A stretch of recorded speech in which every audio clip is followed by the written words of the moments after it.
radio for the masses. Headline edition, July 8, 1947. The Army Air Forces has announced that a flying disc has been found and is now in the possession of the Army. If the game is rigged, change the game. Game changer.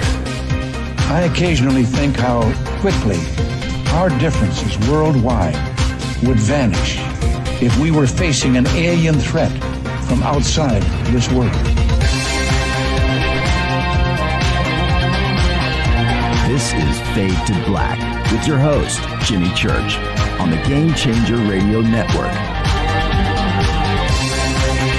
I need your help to get to the year 1985. You're listening to Fade to Black with Jimmy Church on the Game Changer Network.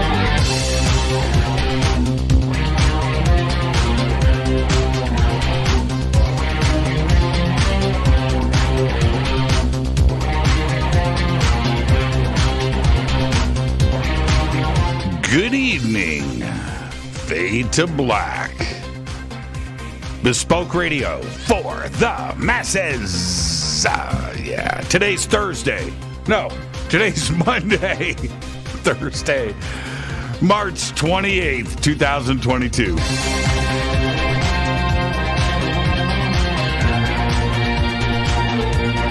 "87 days into the new year, only 278 days left. We are live from a bunker somewhere in the middle of nowhere, a total undisclosed location. That's right. But it is beautiful in here. It is. It is. I did a bunch of work in here. I did all over the weekend. I would like to welcome everybody listening all around the world, all across the United States.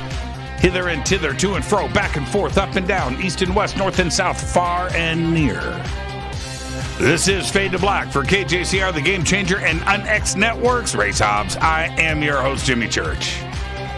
What is cracking? How you doing? TP Pools in Twitter just tweeted, howdy from Wyoming. Is that how you spell Wyoming? Is that right? That doesn't even look... Is that right? I took the Evelyn Woodhead speed riding course. I did. Is that how you spell Wyoming? How do you spell Wyoming? If that is right... Oh, it is right. I take it all back. I can't read. It's just, you ever do that? You ever look at a word? I know you have. You just look at a word and go, what? And then you find out that it's right. And you're just like, you just freeze up. Your head freezes up and I do that way too often. I just did it with Wyoming. I mean, is that how you spell Wyoming? Oh, man. I lay it all bare. I just lay it all out there. I don't hide a thing, do I? I just don't hide a thing. You know what I'm talking about, though. You read and you freeze on a word, and whatever it is, it's like, that's not how you spell two, is it? Is that how you spell two? And there you go. One day at school, I couldn't spell did. Is that right?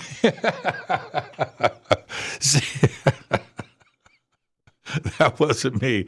That was Kaz in Twitter right there. Yeah, it's and you erase.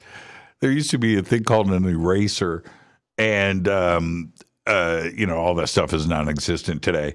And you could, there are people out there that have no idea what pencil and paper actually is, right? They don't know. And I often wonder, when I talk about pencil and paper, where's the dividing line, right? To where there, you know what I mean? Where the genealogy shifts. Where's the dividing line? Well, paper, And I remember I was watching one of my daughters write one day. I'm not making this up. I might have mentioned this on the air before. And I'm like, do they teach writing in school? She goes, no. I was like, what? What? I just I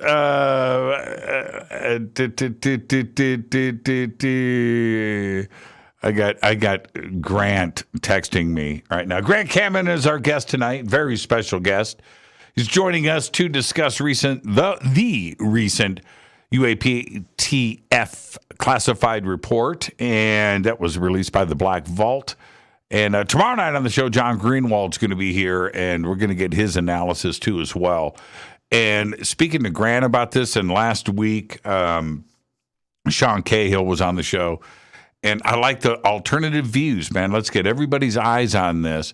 Just like when the report, the first version of this was released last June, getting everybody's opinions, and it's so varied, which you expect. But I just really appreciate that. Let me text. I got to do this in real time. We'll see.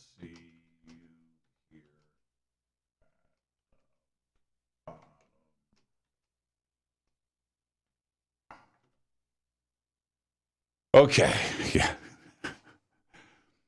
Grant. I think he just got up from his nap, and I respect that. I really do. It's okay, Grant. You'll be just fine. Tomorrow night on the show, right here, super evening, super show. Tomorrow night, because we have all of the superstars tomorrow night. We have John Greenewald here. We have Alan B. Smith here. We have Jeff Kingsbury here. All of that tomorrow night in one show. That's going on tomorrow. And then Wednesday night, Don Schmidt. Don Schmidt is here. This is the 75th anniversary of Roswell. And, and the big celebration is going down in the city of Roswell. I've got a couple of invites that have come in. So it looks like I'll be in Roswell.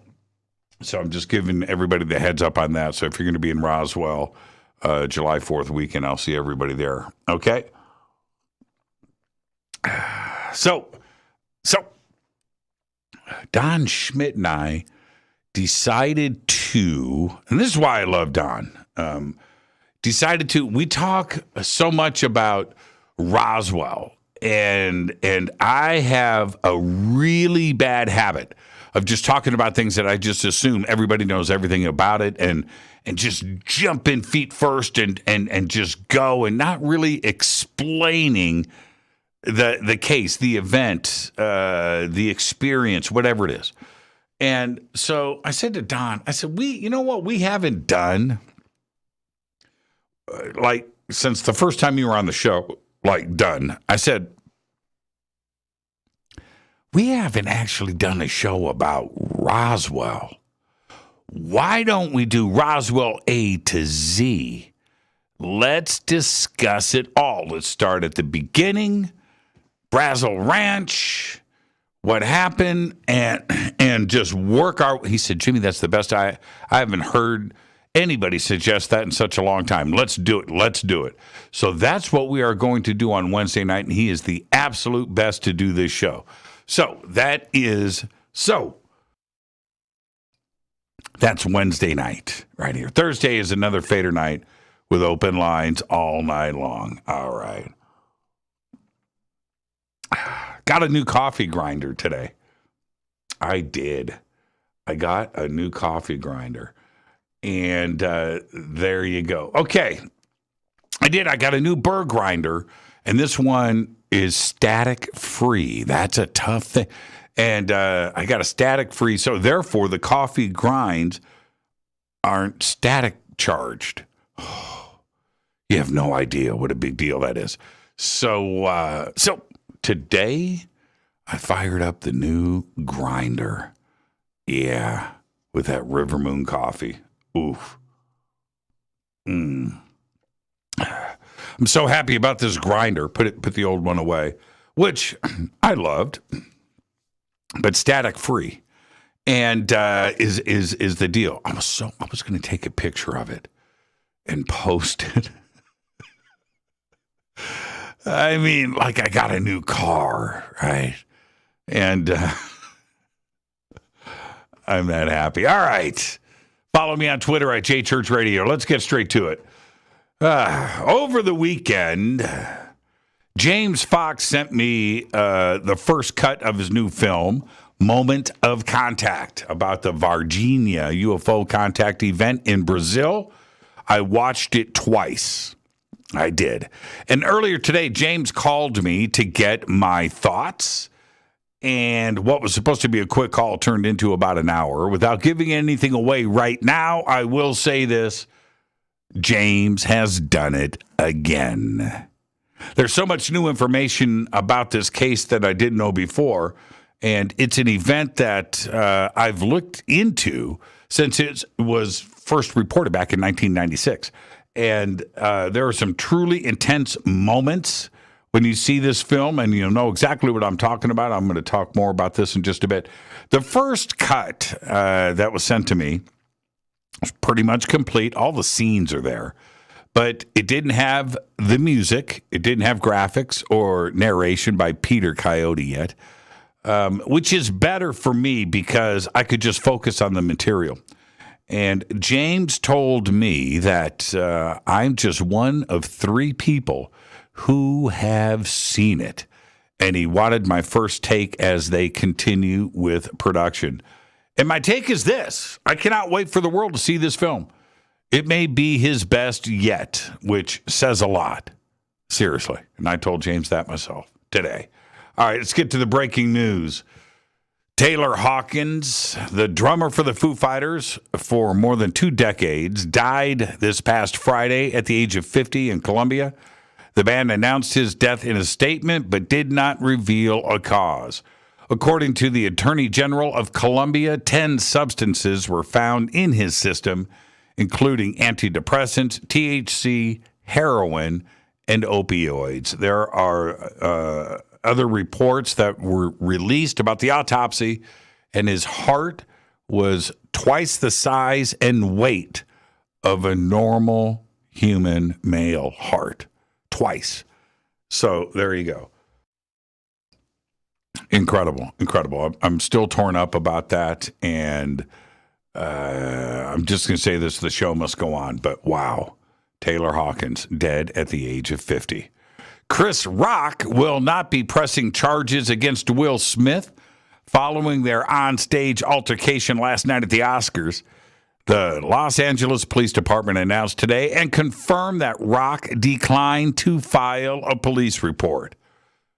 Will Smith walked on stage and slapped Rock at Sunday night's ceremony after the comedian made a joke about his wife, Jada Pinkett Smith's shaved head as he presented the Academy Award for Best Documentary. I posted the video in Twitter, and wow. I still don't know what to make of it. I don't. It seems that, yes, it was real. I think a lot of us asked the question if that was staged. I'm not going to interject opinion into a news segment, but I kind of felt that, you got 2 actors, 2 comedic actors, but that appears not to be the case. And to see somebody like Will Smith completely come unglued in front of a worldwide audience to do something like that, that's just, the whole thing is mind-blowing. It just doesn't make any sense. Evacuations have begun on the Azore island of Sao Jorge in the Atlantic, where more than 14,000 earthquakes have rocked the region in the past week. with ground deformation indicated and measured by Earth-observing satellites, it is clear the seismic crisis is being caused by volcanic activity. The Azores Seismovolcanic Information and Surveillance Center, otherwise known as CIVISA, raised the volcano alert to a 4 on a 5-point scale. In reaction to the raised alert, the Civil Protection Agency activated its regional emergency plan and is preparing to evacuate roughly 5,000 people from the municipality of Velas. Incredible. Down in Antarctica, an ice shelf nearly the size of Los Angeles disintegrated in mid-March within days of extraordinary warmth on the continent. The Conjure ice shelf, spanning approximately 460 square miles, collapsed around March 15th. It was around the time temperatures soared to minus 12 degrees Celsius, more than 40 degrees warmer than normal, at the Concordia Research Station. Here we go. Don't look up. Don't do it. A newly discovered asteroid about the size of a house is passing close by Earth right now as you hear my voice. But you don't have to freak out. The asteroid, called 2022 FB2, not F2B, FB2, is about 49 feet across, size of a house, and will approach within 93,400 miles as it whizzes by our planet. All of this according to the NASA chart of asteroid flybys.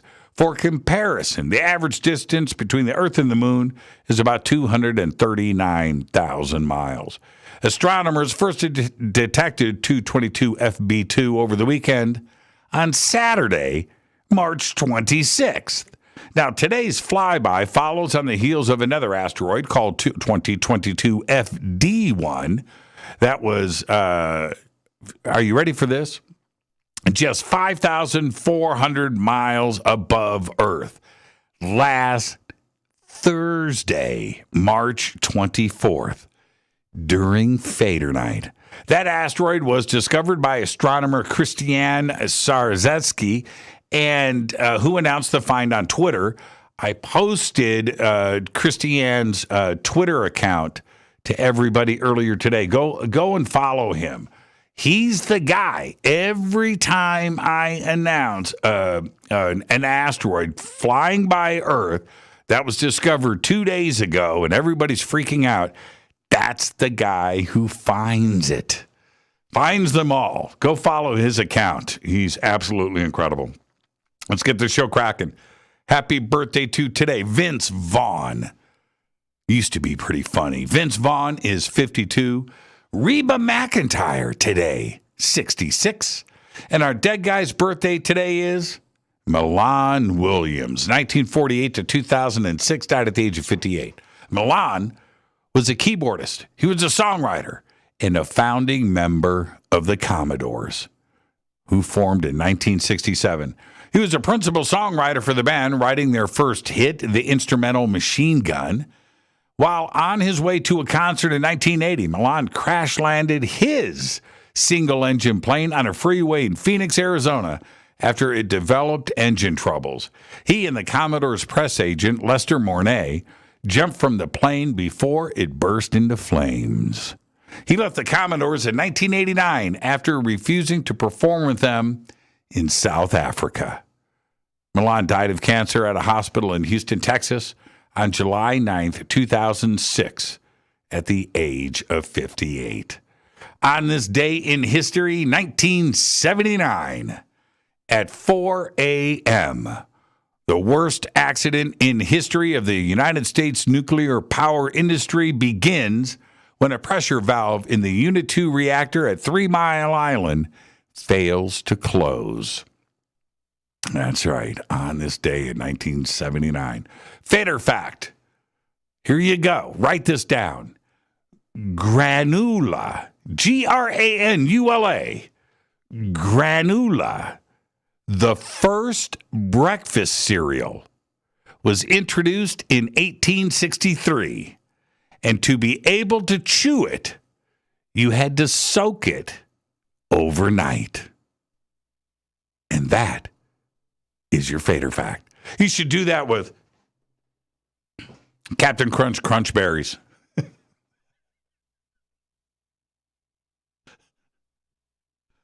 Soak them overnight. Tonight we have very special guest. Grant Cameron joins us. And we're going to be discussing all the world's UFO headlines tonight, including the UAPTF Classified Report released by the Black Vault. Tomorrow night, we've got Alan B. Smith. We've got Jeff Kingsbury. We've got John Greenewald Jr. all on the show tomorrow night discussing UFOs. Wednesday night, Don Schmidt is here for the 75th anniversary of Roswell for Roswell Revisited. Thursday night's another Fader night with open lines all night long. And there you go. Now I'm going to hit this River Moon coffee once again because it's extra special good tonight because of my new burr grinder.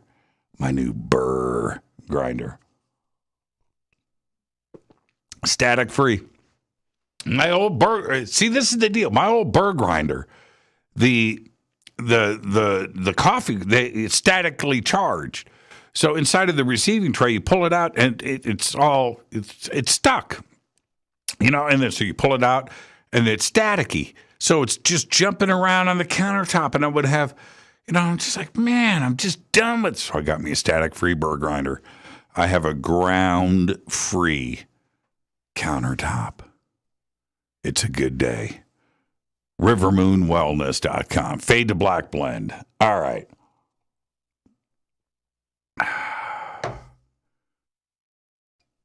So, James Fox and I were talking earlier today about Brazil, the country, not UFOs. We're talking about the country.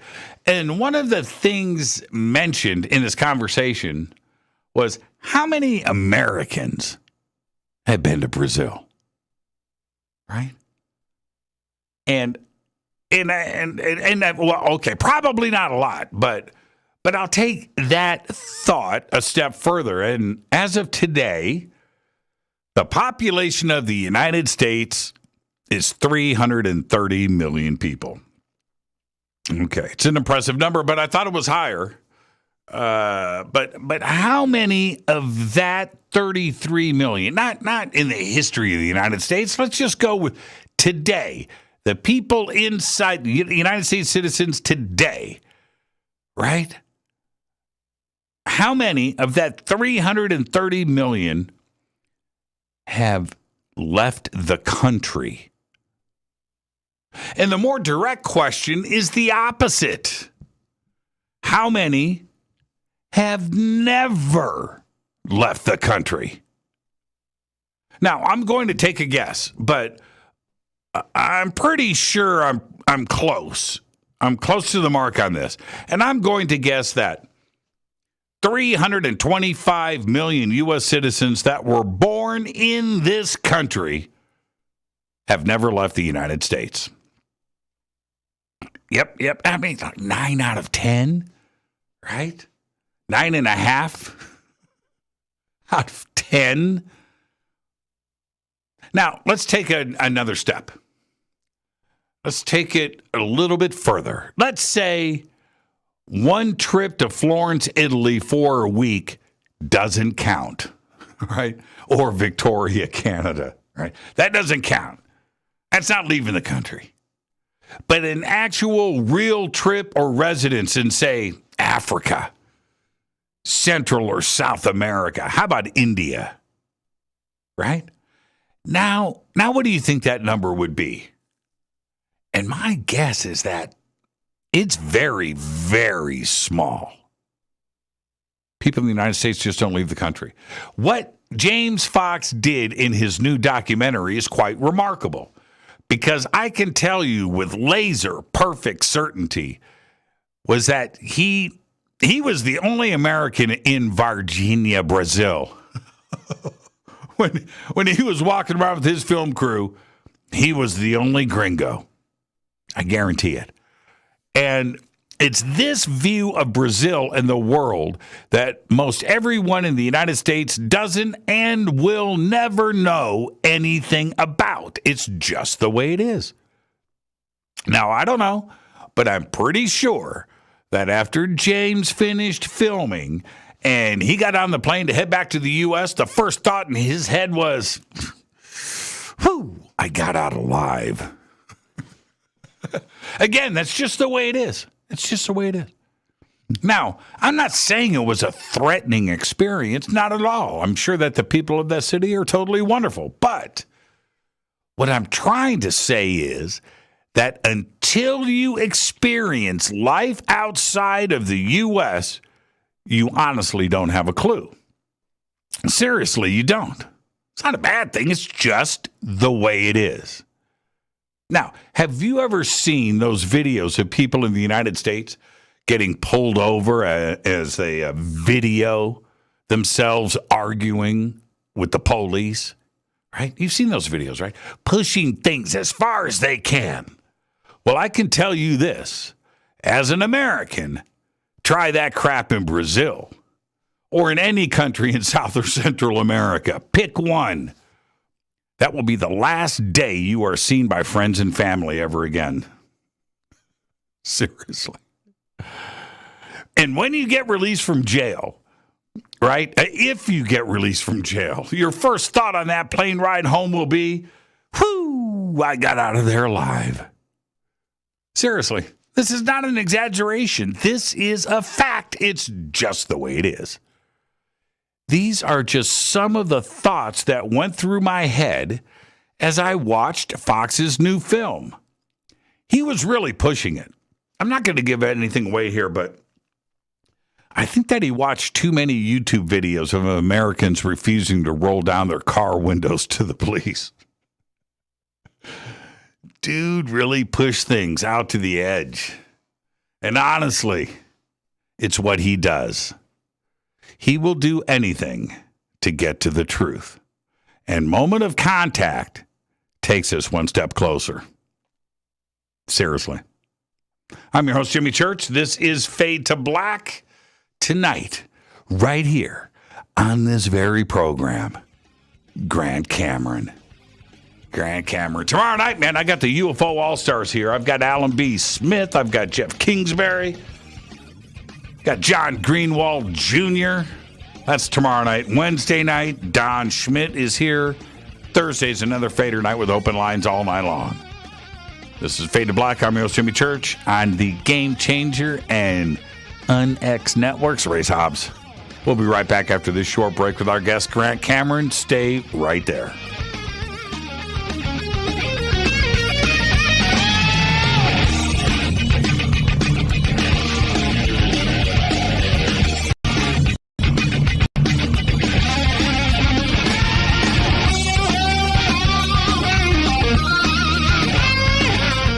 This is Nicole Church, daughter of you-know-who, and you're listening to Fade to Black on JimmyChurchRadio.com and the Game Changer Network. You're listening to Jimmy Church and Fade to Black on the X.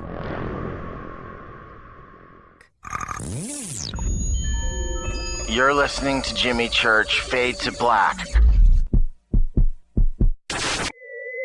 Fade to Black will now pause for alien identification. The station that talks the net.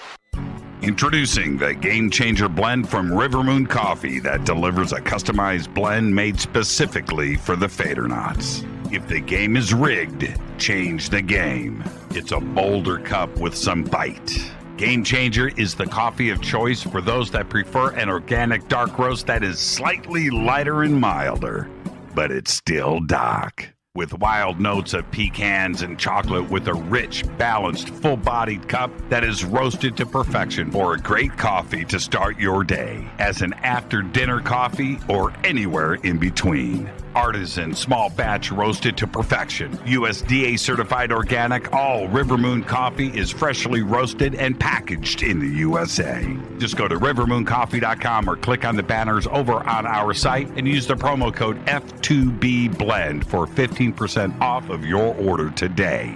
rivermooncoffee.com. This is the only way forward.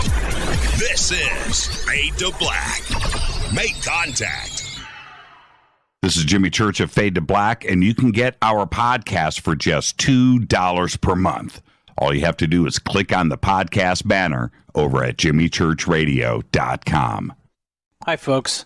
It's troubling times, and fear is pushing emotions, which in turn pushes health the wrong direction. Do you ever get an ache because life is uneasy? Try Life Change Tea at gettheti.com. Life Change Tea works on your digestive tract, helping to move food through quicker and comfortably so your health is spot on. Life Change Tea may not help with world issues, but it will help with your digestive issues. A glass a day helps keep the intruders away. So, change your life today. Log on to gettheti.com. That's gettheti.com. If your health game is off, get on by ordering Life Change Tea. Gettheti.com. And while you're on our site, look around at the great non-GMO organic supplements. And if you're a sales shopper, go to our specials page and see what's for you. I've been drinking the tea for 12 years, and I'm sure glad for its health benefits. Again, that's gettheti.com. Gettheti.com. The tea that makes you go. Do you have an interest in the paranormal? Then you'll love the unxnetwork.com. The X is your streaming audio and video for everything supernatural, strange, and mysterious, like UFOs, Bigfoot, ghosts, and so much more. From hosts like Jimmy Church, Whitley Strieber, Micah Hanks, and Christina Gomez. Visit the unxnetwork.com show page for a complete list of all the paranormal programs you'll find on the X. Be sure to follow us on Twitter for updates at KUNXDB. Follow our Facebook group, UNX Network. Find the podcast on Spotify, iHeart, Audible, and Apple Podcast. It's time. It's new. It's the X. 9 out of 10 geneticists agree. Fade to Black is not your father's radio show on the Game Changer Radio Network. Hi, this is Rob Reiner from Anvil, and you're listening to JimmyChurchRadio.com. What's up? I'm Chris. What up? This is Kyle Massey, and you're listening to Jimmy Church Radio.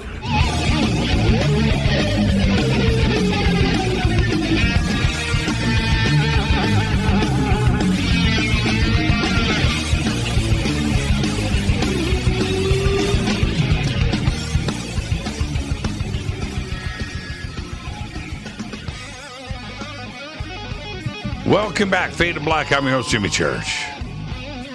How you doing? How you doing tonight? Grant Cameron is here, and we are going to be discussing a lot of things tonight, and I wanted to get his insight on the recent Black Vault release of the UAP Task Force Classified release, and there you go.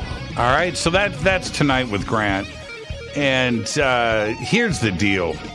And I have just literally, I'm wondering, hey, Grant, yeah. Have you ever saved a file incorrectly? Have you ever saved a file and then you can't find it? And then you got to go back and it's under another name and... Yeah, oh yeah. Yeah. Well, I just did that live on the air. I literally did that live on the air. Normally, I jump into, Grant has been a UFO researcher since 1975 and was recognized at both the Leeds Conference International Researcher of the Year and the UFO Congress Researcher of the Year. That was a good year, though. That was a good year for you. I was so proud to see you racking it up and the UFO Congress. That was just amazing. He's also a great author and is probably going to release another book this month. And, of course, he is the author of Charlie Red Star. Beyond Presidential, UFO.com is the website. I would like to welcome back to the show Grant Cameron. Grant, how are you?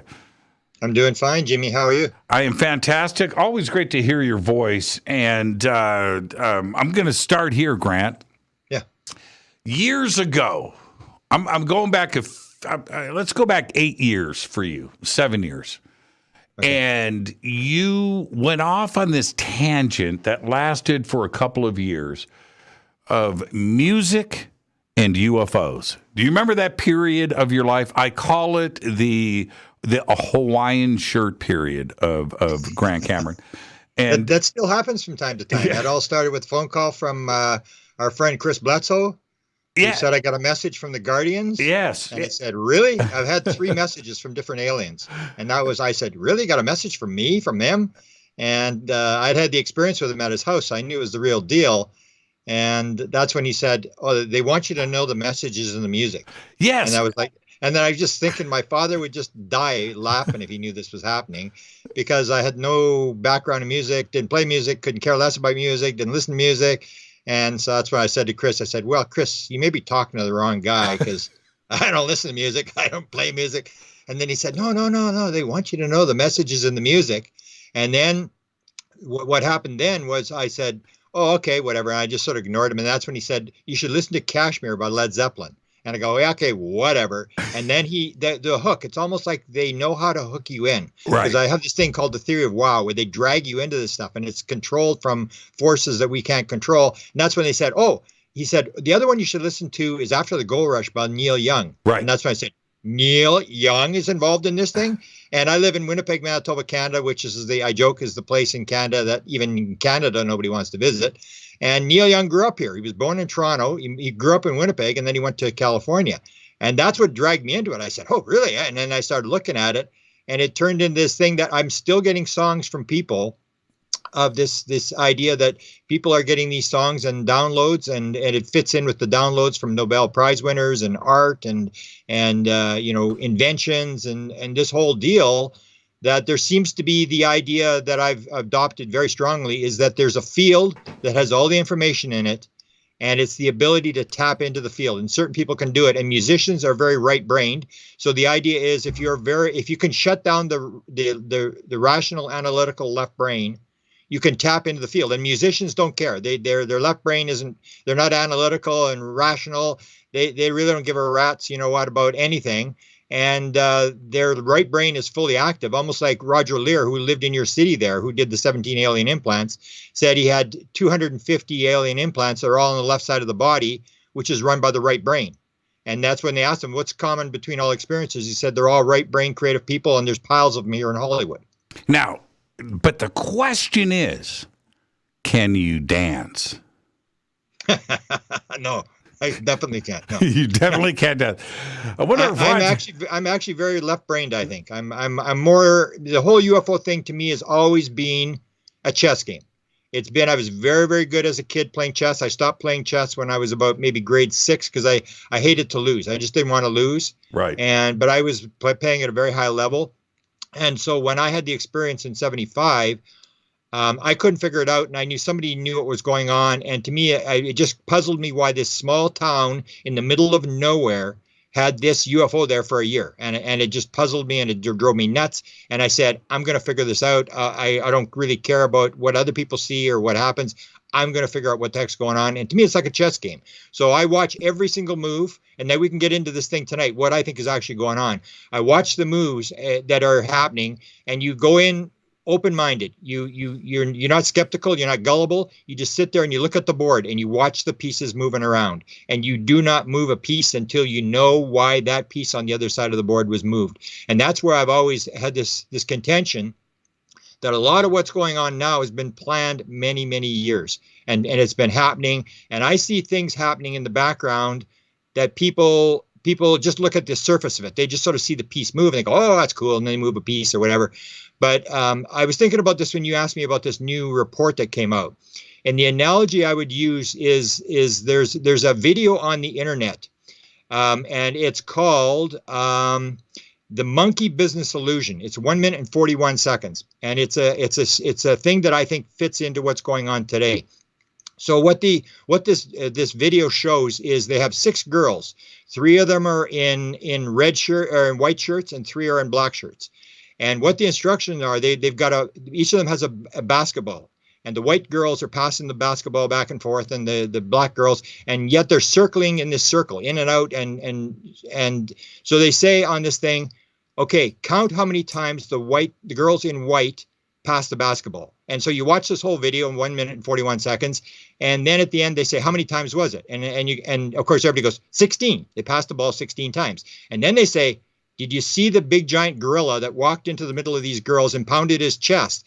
And half the people say, no, I didn't see it. Right. So when you were asking me about this, I remembered this video. And this is the idea, is that there's stuff happening in the middle of what's happening and people aren't seeing it. So I can, and my assumption, my two people that I would say, one is Jim Semivan is one of the gorillas that's in the middle and nobody's paying attention to what's going on. And Kirsten Gillibrand is the other one that nobody's really paying attention to why this is actually happening. So I watched this video and there's a new one out and these girls are doing this thing. And then I said, oh yeah, now you can see it. Once you know, you can see the gorilla very easily. He's in there. And then they said, okay, so you saw the thing. Did you see the curtain? There's a curtain in behind. The curtain changes from bright red to bright gold. I didn't see it. And then they said, did you realize that one of the girls in black leaves the game? And I didn't realize that either. And that's the thing, is whatever we're told to focus on is what we focus on. And there's stuff happening in the background that we're not seeing. And so that's where I pay a lot of attention to what's going on. Like you mentioned this thing about, you want to talk about the recent disclosure that had come out of the Black Vault with the classified report sort of being made semi-public, where they're giving us what was in the classified report. And John Greenewald has done an excellent job. I remember when he first started, he was 14, 15 years old, whatever. He contacted me about filing FOIAs and stuff, and I talked to him when he first started. And he's done a fantastic job. And he did this report where he does a mandatory review, like a classification review. So you can, any document that's classified, you can ask for it to be reviewed again. I actually have one that I filed in 2018, and it's an FBI document. Is Bill Moore's file. So back in the day, Bill Moore and Stanton Friedman both filed for their Freedom of Information Act on their FBI report in 1988. So Stan got his, and there was a bunch of pages missing, but Bill Moore's is 61 pages, and 55 pages are withheld in total. No words, nothing. In total, B1 exemption, national security. So I did exactly what John did, and I probably don't do it as well as John, because I filed a mandatory review of that document. I said it's like, 40 years, 30 years now. It's time to review this document to see what is in this 55 pages. What was Bill Moore actually doing? What was going on there? And then they came back and said, well, you didn't provide enough material. I actually provided them the front page of the FOIA. And they said, and I said, what do you mean? You got the number, you got the Bill Moore's name on there, the whole thing. So I sent them the entire FOIA, which is about 7 pages that they released out of the 61 pages. And I'm still waiting after 4 years for this mandatory review. So John he seems to know how this game is played, and he's done a fantastic job. And I applaud him for getting this. And I think we're basically having these things unravel. But the only thing I would warn is that we can't get into the 144. People are sort of into this thing where when I was young, I used to collect matchbook covers. And I had I probably have the biggest collection of hotels, motels in the world, because nobody has collections anymore. And I have 3,000 Holiday Inns. And what the problem I think we have in ufology sometimes is we're like collecting stamps or collecting matchbook covers. We're collecting this stuff. So people are getting wrapped up in the 144 sightings.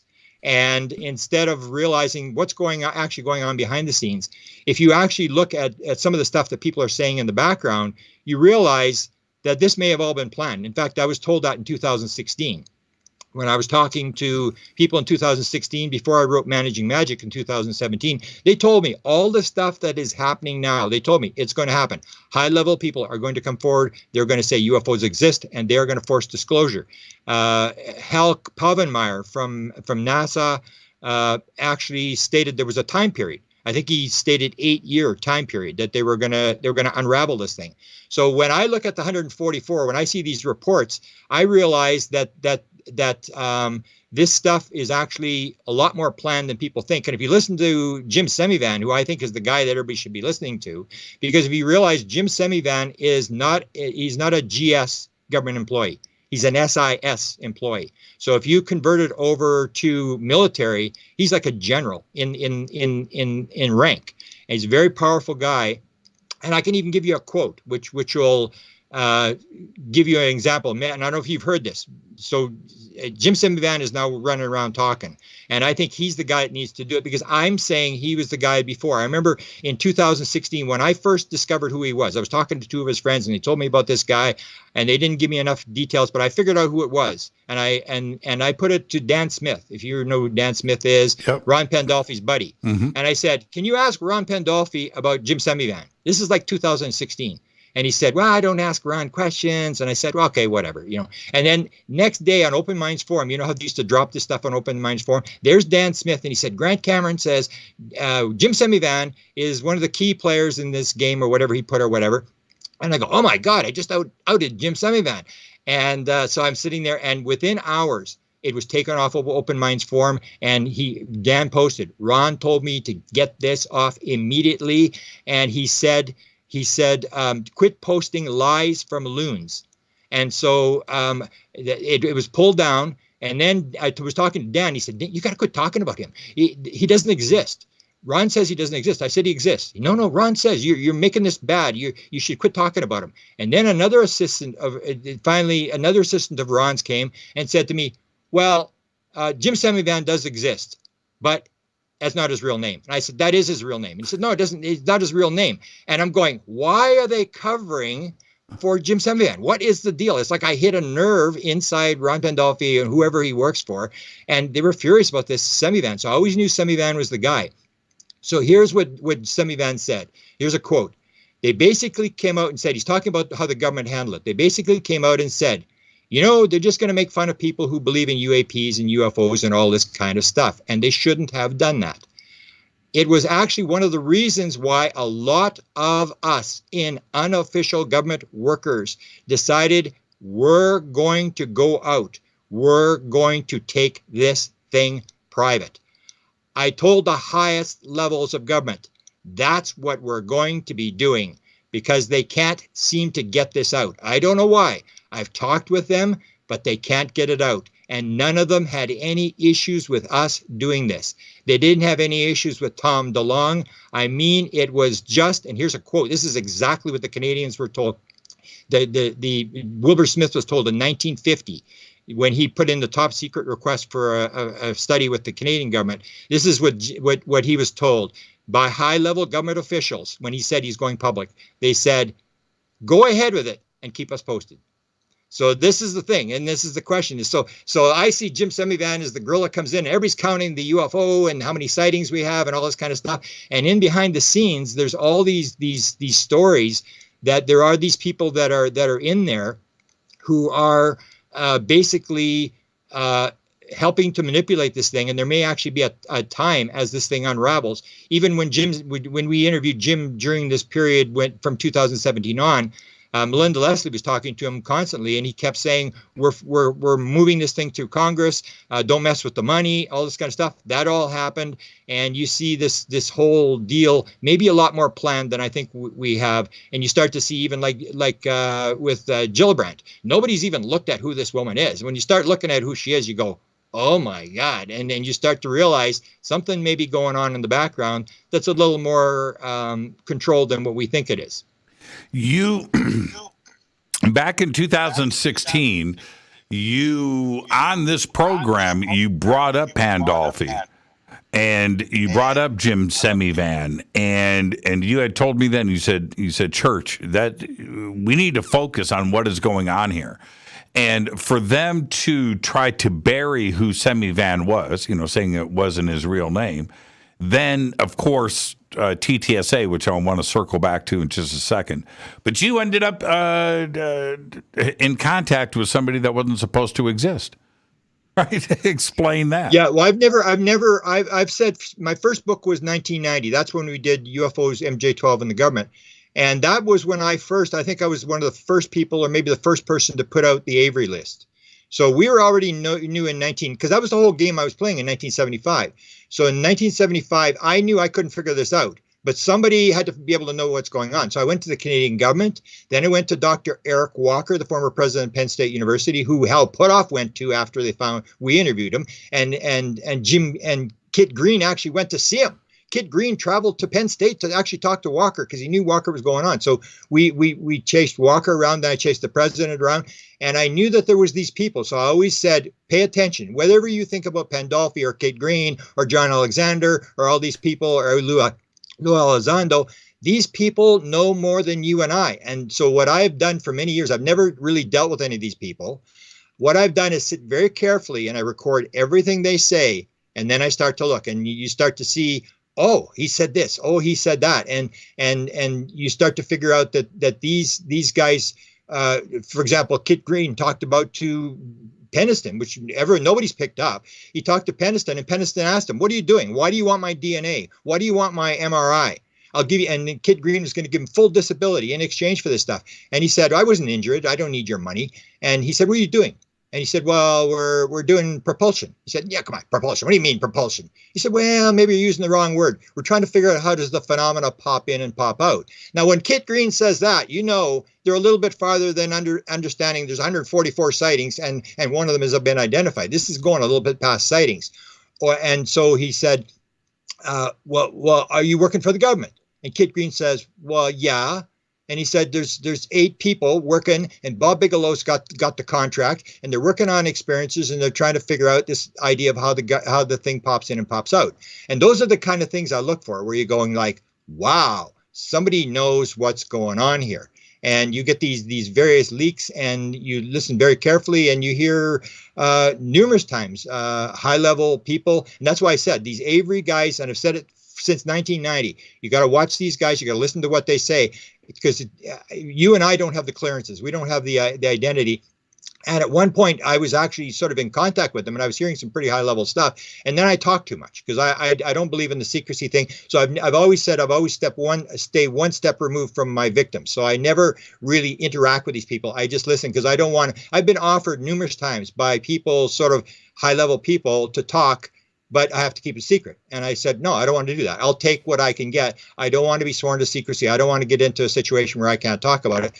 But I listened very carefully to all these guys, because most of these guys are experiencers. Nolan's an experiencer. Eric Davis is an experiencer. Hal Puthoff may be an experiencer. Jim Semivan's an experiencer. And so when you hear Jim Semivan in his last interview, I don't know if you heard it, when Jim Semivan is talking about the figure that comes, that he has the Michelin Man encounter, then he has the being that comes after his friend dies in Florida. At the same time his friend dies, this hooded figure comes. And he's telling this story, and this hooded figure is walking through. This is Jim Semivan. This is like this high-level CIA guy, and he's talking about this thing, and he said he talked to his CIA. Okay, that is, but I haven't touched a thing. Everybody sees my hands. Hey, Grant, are you there? Okay, Grant, stay right there. That was bizarre. We've got somebody running interference on this show. Everybody just got to hear that. I don't know. This is what I'm going to do. I'm going to take an early break, and I'm going to get that in right now. When I'm just going to let the audience know, Grant, you stay right there. When something like that happens, at a key moment in the interview like that, I have never heard any interference like that ever on this show through 1,600 interviews. That's pretty interesting. And then to have audio go completely dead. I was just sitting here listening to it. So I am going to do a hard reset right now, and we will come back and pick up where we are leaving off. That was a very, very strange occurrence here on Fade to Black. I am your host, Jimmy Church. Our guest tonight, Grant Cameron. Sometimes the man, nothing surprises me anymore on this show. It just doesn't do it. Sometimes the man doesn't like people to speak. We won't have that. We will be right back with Grant Cameron after this short break. I'm your host, Jimmy Church. This is Fade to Black. Stay with us.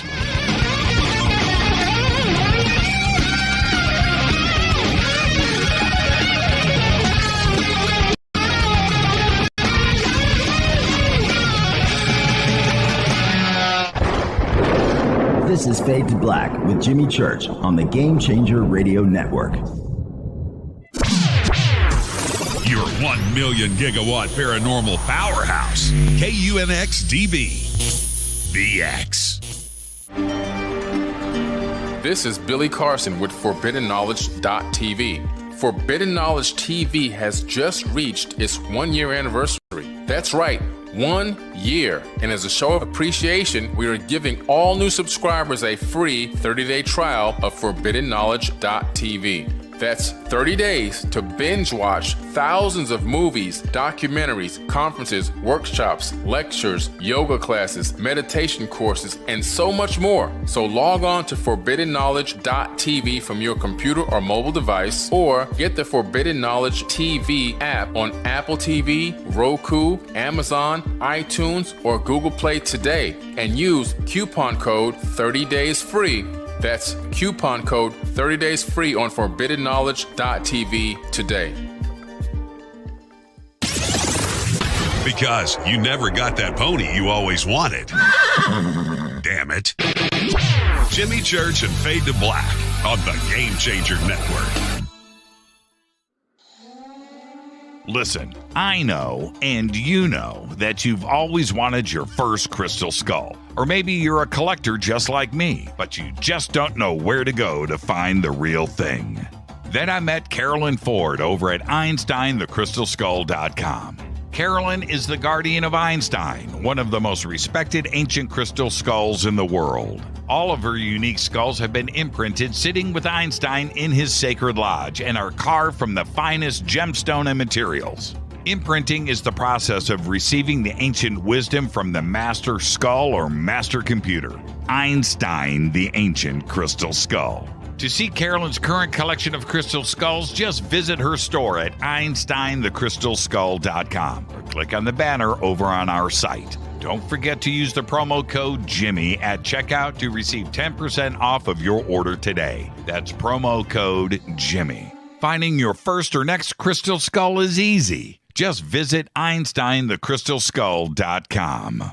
Hi, Race Hobbs with the X. Obviously, if you're listening to this, you have an interest in unexplained phenomena like ghosts, Bigfoot, and UFOs. And by now, you know that we have our own X blog, the UnX newsletter, and the UnX magazine quarterly. But most of you don't know that we have started our very own paranormal conference. And this year, for safety, this 2-day XCon will be virtual, so you can attend from the comfort of your home. XCon presenters include Whitley Strieber, Micah Hanks, Margie Kay and Preston Dennett, Lisa Martin and Wayne Lawrence, Lee Spiegel, Debbie Zagelmeyer, Dan Terry, Kate Grabowski, and Ray Hernandez. There will also be a live paranormal investigation by the Riverside, Iowa Paranormal Team. So come hang out with us in the safety of home as we set out to explain the unexplained Friday, May 13th and Saturday the 14th, 2022. And tickets are on sale now. Go to unxnetwork.com. That's unxnetwork.com. Hello, I'm Katie, and you're listening to my main man, Jimmy Church, on jimmychurchradio.com. Hi, this is Ray Hobbs here, repping the planet, and you're listening to my good friend, Jimmy Church, Fade to Black. This is Toby Kebbell. You're listening to jimmychurchradio.com. Don't hurt me, Jimmy. I'm only little. Hey, I'm Adrian Grenier. And this is Ari Gold. We're the Honey Brothers. We're of the Honey Brothers. Hey, I'm Adrian Grenier. And I'm Ari Gold. We're the Honey Brothers. And you're listening to Jimmy Church. The Revolution. This is Jimmy Church of Fade to Black, and you can become an official Fadernaut by just going to our membership section at jimmychurchradio.com. Hello, this is Serena Wright Taylor from Conscious Life Expo, and you're listening to Fade to Black with Jimmy Church, who holds the Lucky Pony record for the best astrological chart since 1963. True story. This is Micah Hanks of the Gralien Report, and you're listening to Jimmy Church on Fade to Black.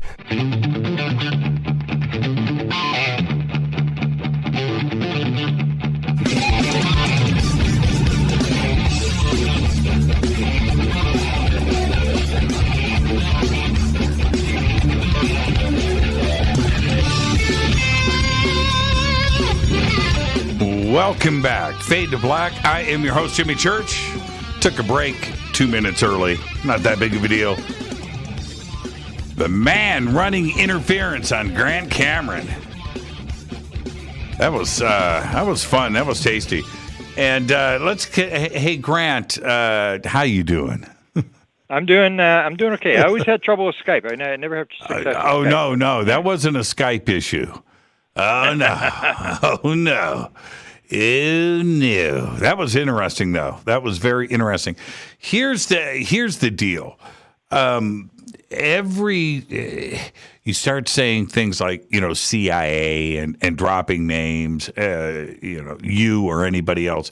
And at that moment on the show, it's inevitable. I used to get upset, Grant, in the very beginning when this stuff happened. When I did sports, I never had a technical issue ever. Not even once. Nothing.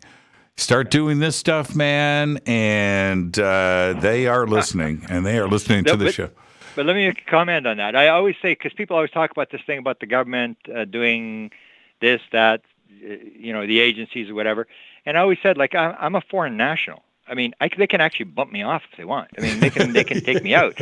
And I've never been threatened. Not in 43. Well, no, one time, but it was. I'm trying to think who it was. It was a researcher or something. But I'd never been threatened in all the years I worked.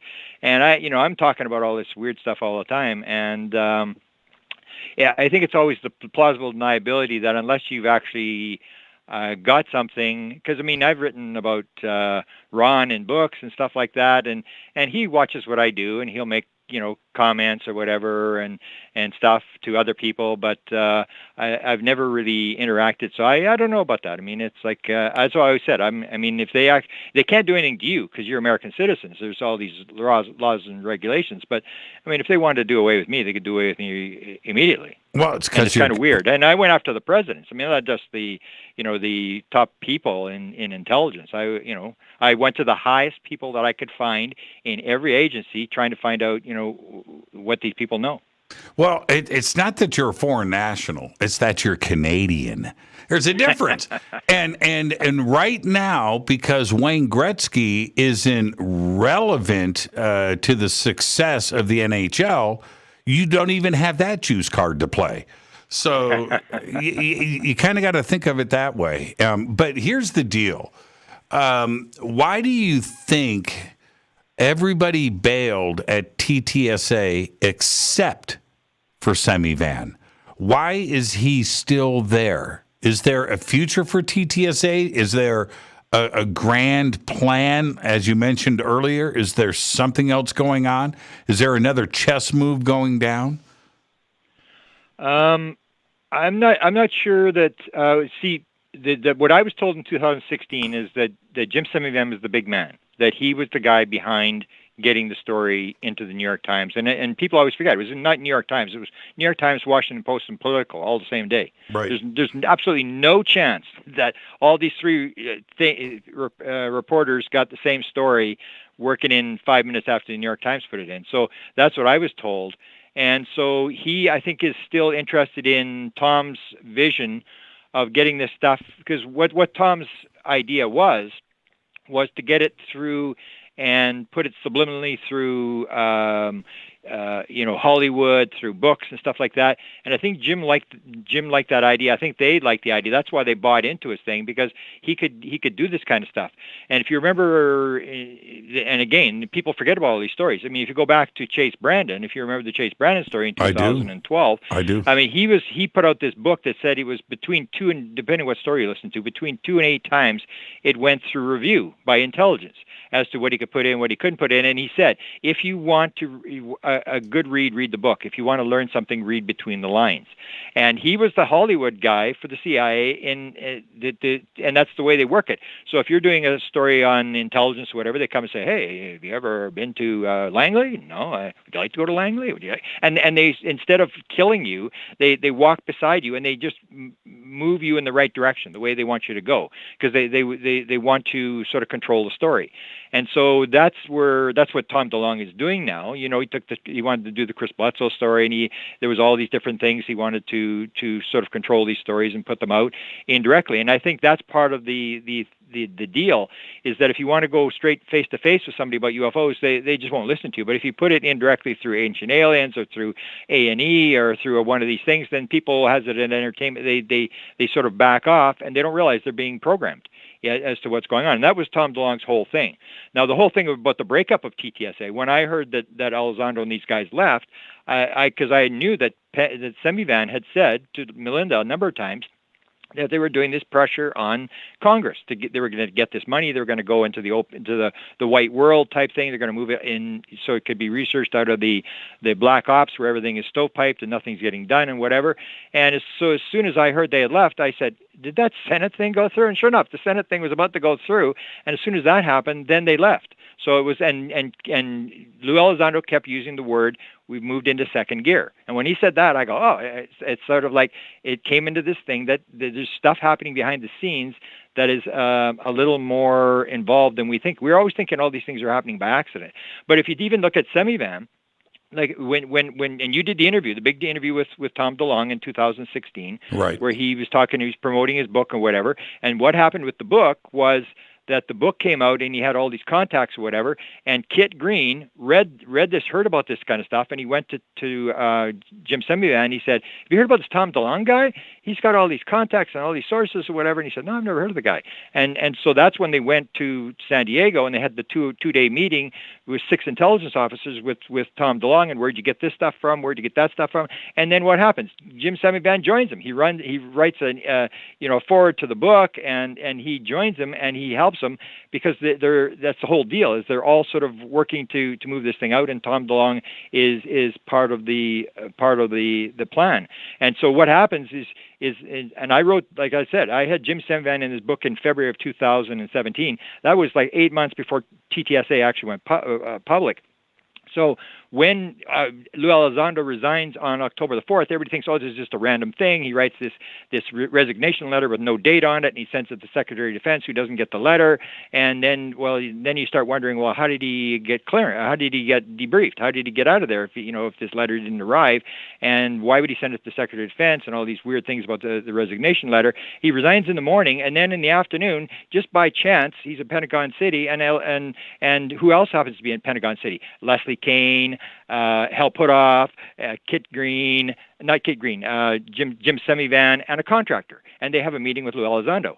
And then you go, like, there's a little bit more in the background going on than what looks like some random thing where some guy just gets frustrated and leaves. And my question was always the thing about that nobody's really answered for me is, how do you get the videos out? I don't care if they're classified, unclassified. When you leave in disgust from the Secretary of Defense job or whatever, you simply don't take the videos with you.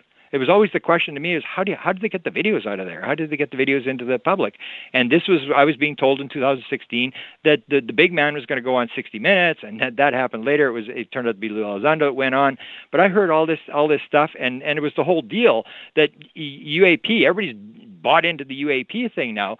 People forget Hillary Clinton, fall of 2015, was going to go on the Kimmel Show, and she was all upset. If you look at the Podesta leaks of the emails, she was all upset because he was supposed to ask her the UFO question, and she had practiced it for 5 minutes. And what it was going to be is there's a new nomenclature. It's UAPs. It's no longer UFOs, because you're crazy if you talk about UFOs. So that was all in there, and John Podesta was telling people, ask Hillary about the aliens. In 2015, Hillary never brought up the subject. She was asked about the aliens 3 times, and she answered it. And this is all what I was told. This is all going to happen. Hillary was going to be the disclosure president. They were going to come forward. And if you look at, for Gillibrand, for example, who is Kirsten Gillibrand? Everybody just says, oh, this is fantastic. She did this stuff. Where did she get her seat, Jimmy? Do you know how she got her seat? No, I don't. She's a senator from New York. Right. She got the seat when Hillary Clinton went to the Secretary of State. Yes. She was appointed right. And when in 2016, when they're going to do this disclosure thing, Gillibrand was on the VP list. She was on the long VP list, not the short one. She was on the long VP list, because they're not going to take a senator from New York, because you don't really need a senator from New York. You want a swing state where you're going to try to grab a swing state with the VP. But she was on, and who was running the VP thing for Hillary Clinton? John Podesta. So then you go and look at John Podesta. I wonder if John Podesta contributed to Gillibrand's campaign numerous times. And then you go like, oh, what's going on here? Like, why did Gillibrand come out? She ran for president in 2020. Who told her to run for president? Hillary Clinton. And you start to see this, and you go, is this coincidence? Or is something else going on in the background? And then you hear, like James Fox said, he talked to John Podesta, and John Podesta said he was going to go to Biden, and he was going to talk to Biden about what to do. And so you start wondering, like, is this all being green-lighted? Because I always say the president knows. I absolutely maintain the president knows, but he's not going to, it's all done indirectly through other people. His fingerprints aren't on it, and you have the thing where you have the NASA guy comes in, and he gets appointed, and 3 weeks later, he's talking about UFOs. 3 weeks after he gets appointed by Biden, he's talking UFOs, and you start, was that coincidence? And that was what John Podesta had apparently was going to tell Biden, is you should set up a UFO stuff in the Office of Science and Technology Policy, which is where I got the Clinton documents from. That's the science advisor to the president. That's the one that appoints the NASA director. That's where he reports to the Office of Secretary, the science director. So you start seeing all these things, and you're going like, this stuff isn't happening by accident. But I was told in 2016 this is all planned. So when Hillary lost the election, the first thing I did is phone one of my two people that told me all this stuff, and I said, so what's going on now? Is it over? Is it what's going on? And they said, no, it's bigger than ever. The green light is still on. And it went on, and they had to regroup. They had to replace Weiss and McCaslin and all these general guys because they'd been outed by the WikiLeaks. Mm-hmm. And then they put in Elizondo and Justice and these guys. It was like the B team. They put them in, and they came out in Elizondo resigned on October, and then a week later they went public, and the thing unraveled. But this is all I was told before, and that's why I said it was so important, because people badmouth Bill Moore, and I knew Bill Moore. He was one of the few people who actually helped me with Dr. Eric Walker, and so he was very arrogant, and he had all sorts of problems, but he was a very, very smart guy. So when I saw that he had 55 pages of his file, then it was like, wow, this was real. They were actually, Tom DeLonge was just a new version of Bill Moore. Bill Moore had these contacts, and they were feeding him material. It was the same thing. The same message that came to Bill Moore. They said, we're here from the government, and we're frustrated, and we want this stuff out. That's exactly the message that Semivan and Puthoff and guys are putting out, is that the thing's all stalled, and you try to get it into the white world. With this is a good point to do an actual little bit of a refresher on Bill Moore for those that don't know. Bill was at the top of the UFO community for a number of years. And right now, this year's the 75th anniversary of Roswell. Now, we can look back. I can say with a great amount of confidence, if it wasn't for Charles Berlitz and Bill Moore in 1980, there would be no 75th anniversary of Roswell this year. Exactly. And that's a really big deal. In 1980, when all of that started to happen, and the groundswell took off in ufology and from so many different directions, as you know, Grant. We had Cydonia, we had document leaks, we had, you can go as far as to say the MJ-12 idea was put out there, and the documents started to get leaked, and Stanton Friedman is involved, and all of that was all centered around Bill Moore. Now here, and then Bill did the big reveal in 1989 in Las Vegas, and stepped up and said, I've been working with the government. Everything is fake. So when he does that speech, runs out the back door, which is now a part of history, the question now, and I can only imagine the atmosphere inside of that hotel in Vegas then, is how much of what Bill Moore brought out to the public was fake? How much did he know was absolutely faked? And did the government allow him to profit off of said fakeness, which he was a celebrity and sold a lot of books, that this synergy was going back and forth between, I guess, the Air Force and the CIA and the Pentagon, and Bill Moore and back into the public sector with publishing rights. How much did Bill just agree to do, where he knew that those were possibly all fake documents? Okay, first, well, there's a lot of things you brought up there. First thing is, when he made the 89 speech, what he said was not everything is fake. He said, you guys have been had. And basically, that's the same idea of the guerrilla, where they're directing the traffic and everybody's sort of going from 24/7 news. So everybody's just going on the latest story. And that's why we get taken for a ride so many times, is because everybody thinks that the next story is the one that's going to break the cover-up. And so everybody's looking for the next story. So there's another document was leaked, another Trump document was leaked, and I'm going, come on, this is like nonsense. I mean, the way it was set up or whatever. And these things are coming out all the time, and people jump all over them. And then somebody yells hoax, and then they go on, okay, and then the next video comes out, and they jump on that. And nobody ever goes back and looks at how it's all coming together from the past. Everybody's just jumping on the next story. And so Bill Moore said, you guys are being taken, that they're feeding this material. And he was told right from the beginning, and you mentioned the fact that the Roswell story came out because of him. And when he put the book out, it was within days. He went on a book tour, and he said most of the money was made by, didn't make that much money. It was Berlitz who made all the money. And that he said that he was phoned twice, once from probably Richard Doty from Albuquerque, and then he was phoned by this guy who I believe leaked the Iran document with the jet fighter, and he also leaked the reports on the overflights of the nuclear stuff in 1975. He was from Offutt Air Force Base, and his name always escapes me. But these are the two guys. So one phoned him and said, "You're the only guy who knows what you're talking about," and that would trap Bill Moore. That would be exactly what Bill Moore would want. Yeah, I'm the only guy who knows what I'm talking about, because he was extremely egotistical. He really, and he was a smart guy. He thought he knew everything. And then the second guy phones him, same thing. You're the only guy who knows what you're talking about. And so they draw him in, and they told him right from the word go. And Bill was very open about this at the beginning, not at the end, the very beginning, that you're going to be given stuff that's true and stuff that's not true, and you have to separate the wheat from the chaff. And Bill said, yeah, I can do that. And of course, that's Bill Moore. Yeah, so he was basically trying, and at the end, he basically decided that a lot of it was fake, that he was taken for a ride as well. But the MJ-12, I've written about it in a number of books. The MJ-12 is absolutely for real. So the way we're doing it in the 1980s is not the way they're doing it now. Was what you would do is you'd use these documents. So the MJ-12 document, people always say, oh, the MJ-12 document was fake and Bill Moore faked it and whatever. There was 3,700 pages of documents, MJ-12 stuff. There was the Ryan Wood and his father, Robert Wood, were working on this stuff and doing the analysis and stuff. This stuff was coming from all over the place. There's no way Richard Doty produced 3,700 pages of material. This was some agency putting this stuff out. And so what they did is this plausible deniability thing. So they take a real document and alter it.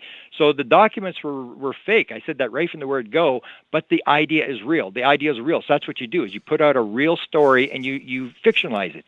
And then you can say the document's fake.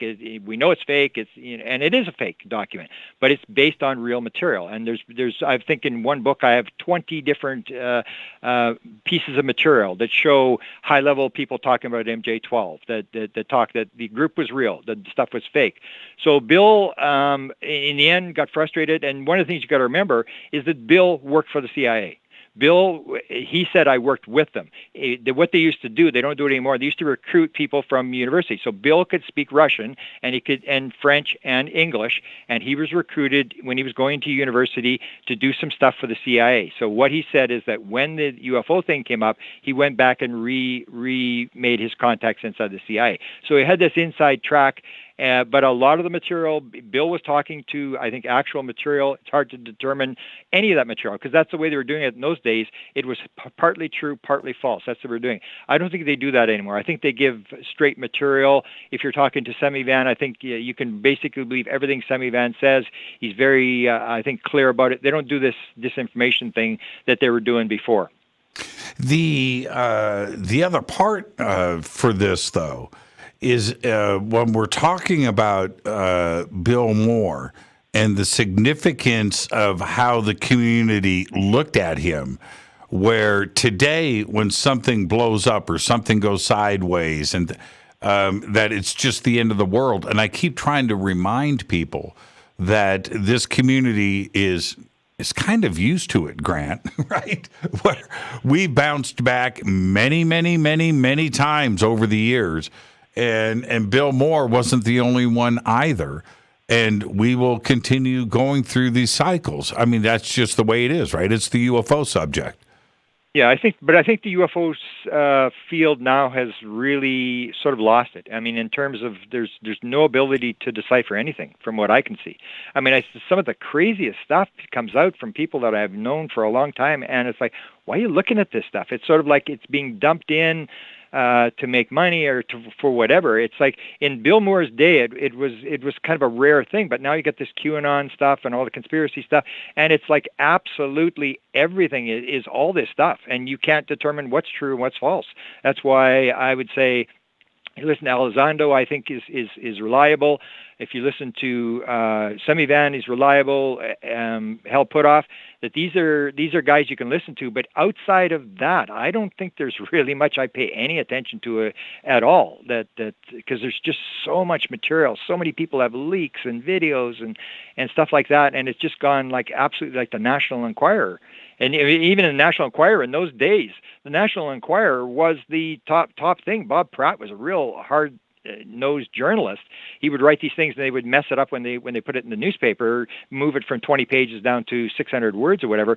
But he was on the leading edge. Now it's like everybody's gone into that sort of tabloid thing where it's hard to believe anything in the UFO community. I think it's really damaging. And that's why I would say the people you got to listen to are people like Elizondo and Mellon and Semivan, because I don't think they're really using disinformation anymore. I think they're really trying to say what they can, and yet they say things indirectly. When you hear, for example, Lou Elizondo says, "Oh, you should come back in 5 years." When I hear that, I go, "What's that about? Is that 7-year plan?" I was like, "What's going on here? Why did he say that?" Or when he says the thing that I think is the most important thing, where he says when he gets asked, "Is it off world or is it whatever?" and he says, "Well, hang on. There's other alternatives, other possibilities," and you never know. And he starts talking about quantum physics, and that's where it's going to go. That's where this thing. That's why I think the cover-up is that I think it's all true what the government is putting out, whether it was Johnson's report, President Johnson's UFO report that was done for him, or whether it was Carter, or whether it was Clinton, or whether it was Obama. It's all the same thing. Or even Trump. I saw the videos. Yeah, they say these videos are real. I don't really believe it. And the thing is, I don't think they really know. And that's what Semivan actually says. He says it quite clearly. Let me give you a quote here. He says, "This is an incredibly complex topic. I don't think they," referring to the guys doing the study here, "I don't think they're going to come up with any answers at all. And I don't even know if they're going to come up with a direction to take." Why? He said there's a whole lot of other reality that surrounds us that we simply don't have the ability to see. And that's where I think we're going is, and Elizondo says it, UFO, the stuff is for real. UAPs are real. We've got data. We've got all sorts of stuff. And that's why I say we can't get into how many times did the basketball move. We got to realize something's going on in the background, that yes, stuff is real, but it's not the nuts and bolts thing that people. Even Jim Semivan said at one point in one of his recent interviews, he said, "Yeah, it's picked up by these sensors, and then it just disappears." It indicates, like he's indicating that it just disappears off the sensor, that it's picking it up. So it's solid, and then suddenly it's not solid. And that's the whole deal. Is when Obama says, "Yeah, we've got this stuff, and we don't know what it is." Mm-hmm. That's what the thing is. Do we really know what this is? Is it as simple as we think it is, or is it going to be this, complex? Simulated universe thing where they're flipping around. I'm doing a book. I finished the book, and it's on people. I've got 36 people who fly the craft, and you get into this whole thing about how the craft is moved around, and it's all this mind stuff about think where you want to go, and suddenly the person's outside the Milky Way and stuff like that. And this is people like John Ramirez, the CIA guy. This is a 747 airline pilot out of San Francisco. This is a guy out of the Los Angeles, out of the Orange County, U.S. Air Force retired colonel. These are people telling these stories about how they move the craft around, how they've flown the craft, and it gets into this consciousness thing, which is, I think, where it's going. And I think that's what stalled the whole thing is that Everybody thinks it's going to just turn out to be ETs, and I bet the farm I don't own that it's not going to be that. It's going to be very, very complex. And everybody's saying it. Elizondo's saying it. They're all saying it, and nobody's paying attention. They just keep, when's the government going to disclose ETs and stuff like that? And when you hear the high-level people, and you can quote anybody, listen to them carefully. They're basically saying, this is, when you really take a deep, close look at this, we really don't know what's going on. It's for real, absolutely. And that's one of the problems that we have.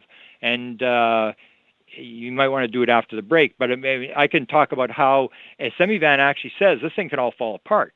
Because as the way he describes it, is the government is proactive, or reactive rather than proactive. The government doesn't do anything until something happens. He talked about how CIA warned about the pandemics, they warned about the 9/11, and he said nobody would listen to us. We wrote piles of reports. Nobody would listen to us. They don't do anything until something happens.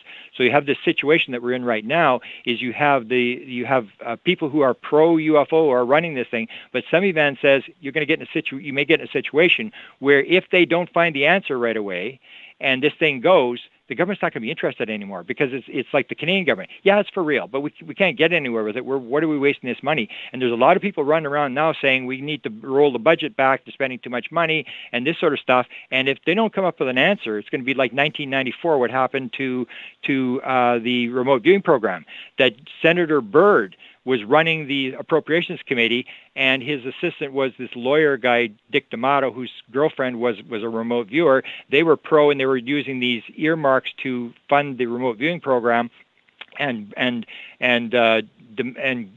Senator Glenn and Inouye were backing it, and the Secretary of Defense Cohen was backing it, and they had this whole thing. And then the Democrats lost the Senate. And in January of 95, they lost the Senate, and within a couple of months, the program had been killed. It was moved from DIA to CIA, and it was killed. And that can happen again if you get a situation where the people who are backing it lose power, and then the people say, we need to cut money, we need to cut the budget. And if you're not coming up with any answers, why are we spending money on this UFO thing? We're not getting anywhere here. This is a waste of money, and the people that are against it will end up.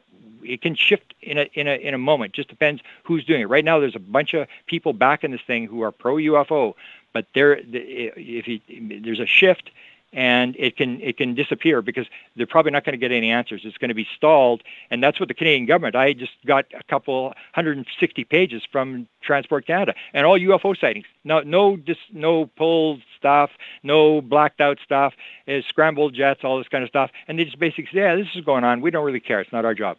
And that could happen in the United States as well. Well, Ed, I've got 60 seconds, Grant, so I need a quick answer from you. It has to be thousands of planets and thousands of races of ET in contact with us. It can't be just one thing, right? It just can't be. Or it can be, here's your quick answer, which will just bend your head a little bit. It may be that everything is inside yourself. When you have an out-of-body experience, you're not going anywhere. You're going inside yourself. Everything is within you. And you start hearing this. If you listen to John Ramirez starts talking about this is this idea. There may be, as John Wheeler, the famous physicist said, there may be no out there. It may be all here inside us.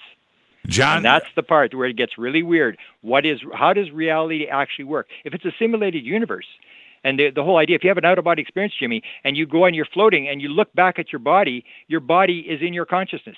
You can see your brain. Your brain is in your consciousness. It's all in your consciousness, and that's where things start to shift. And when you start talking to people who are flying the craft, they start getting into that kind of stuff. It's all in your mind. You think where you want to go, and that's where you go. And that includes people like John Ramirez who are talking about this. I want to get inside Grant Cameron's brain. That's what I want to do. And we'll be right back after this short break. This is Fade to Black. Our guest tonight, Grant Cameron. John Wheeler is one of the toughest guys to go as far as physicists go and get information on. I've been trying for years. I'll be right back. This is Fade to Black. Stay with us.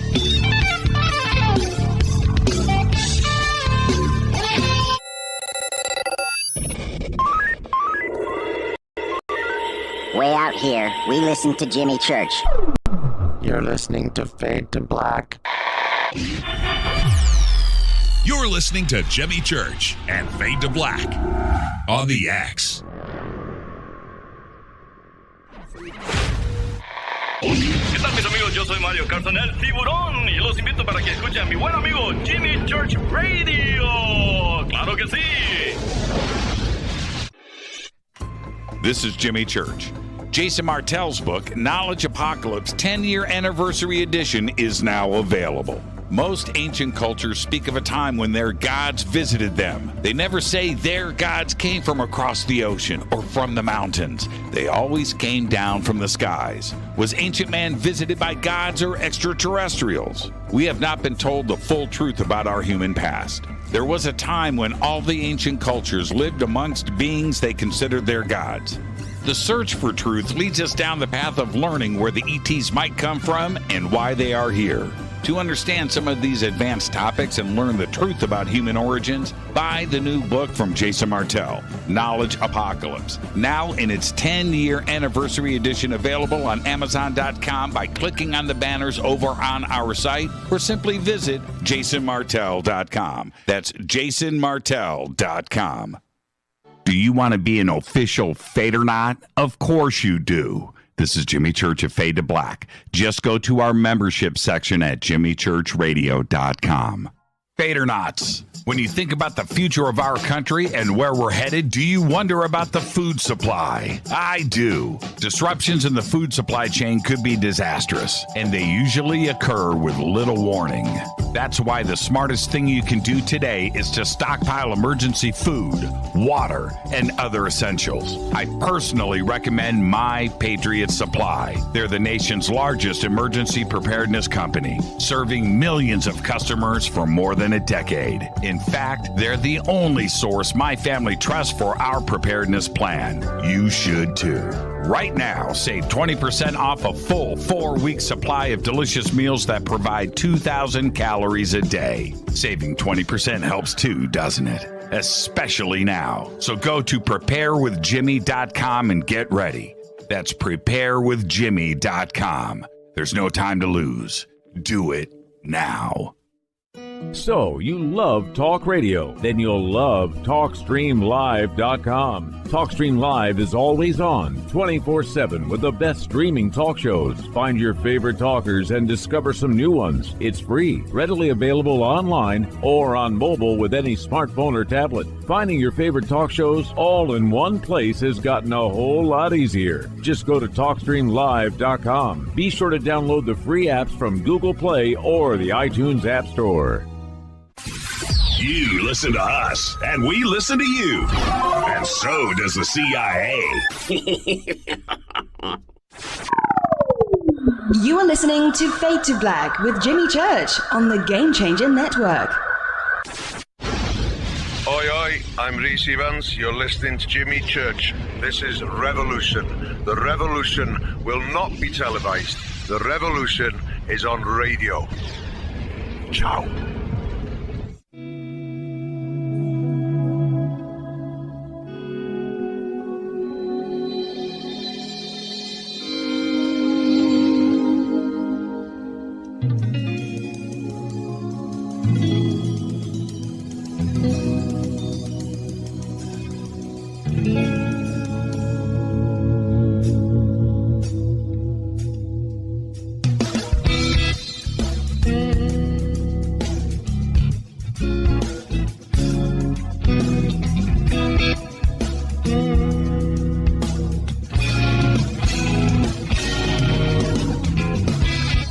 Welcome back. Fade to Black. I am your host, Jimmy Church. Tonight, Grant Cameron is here.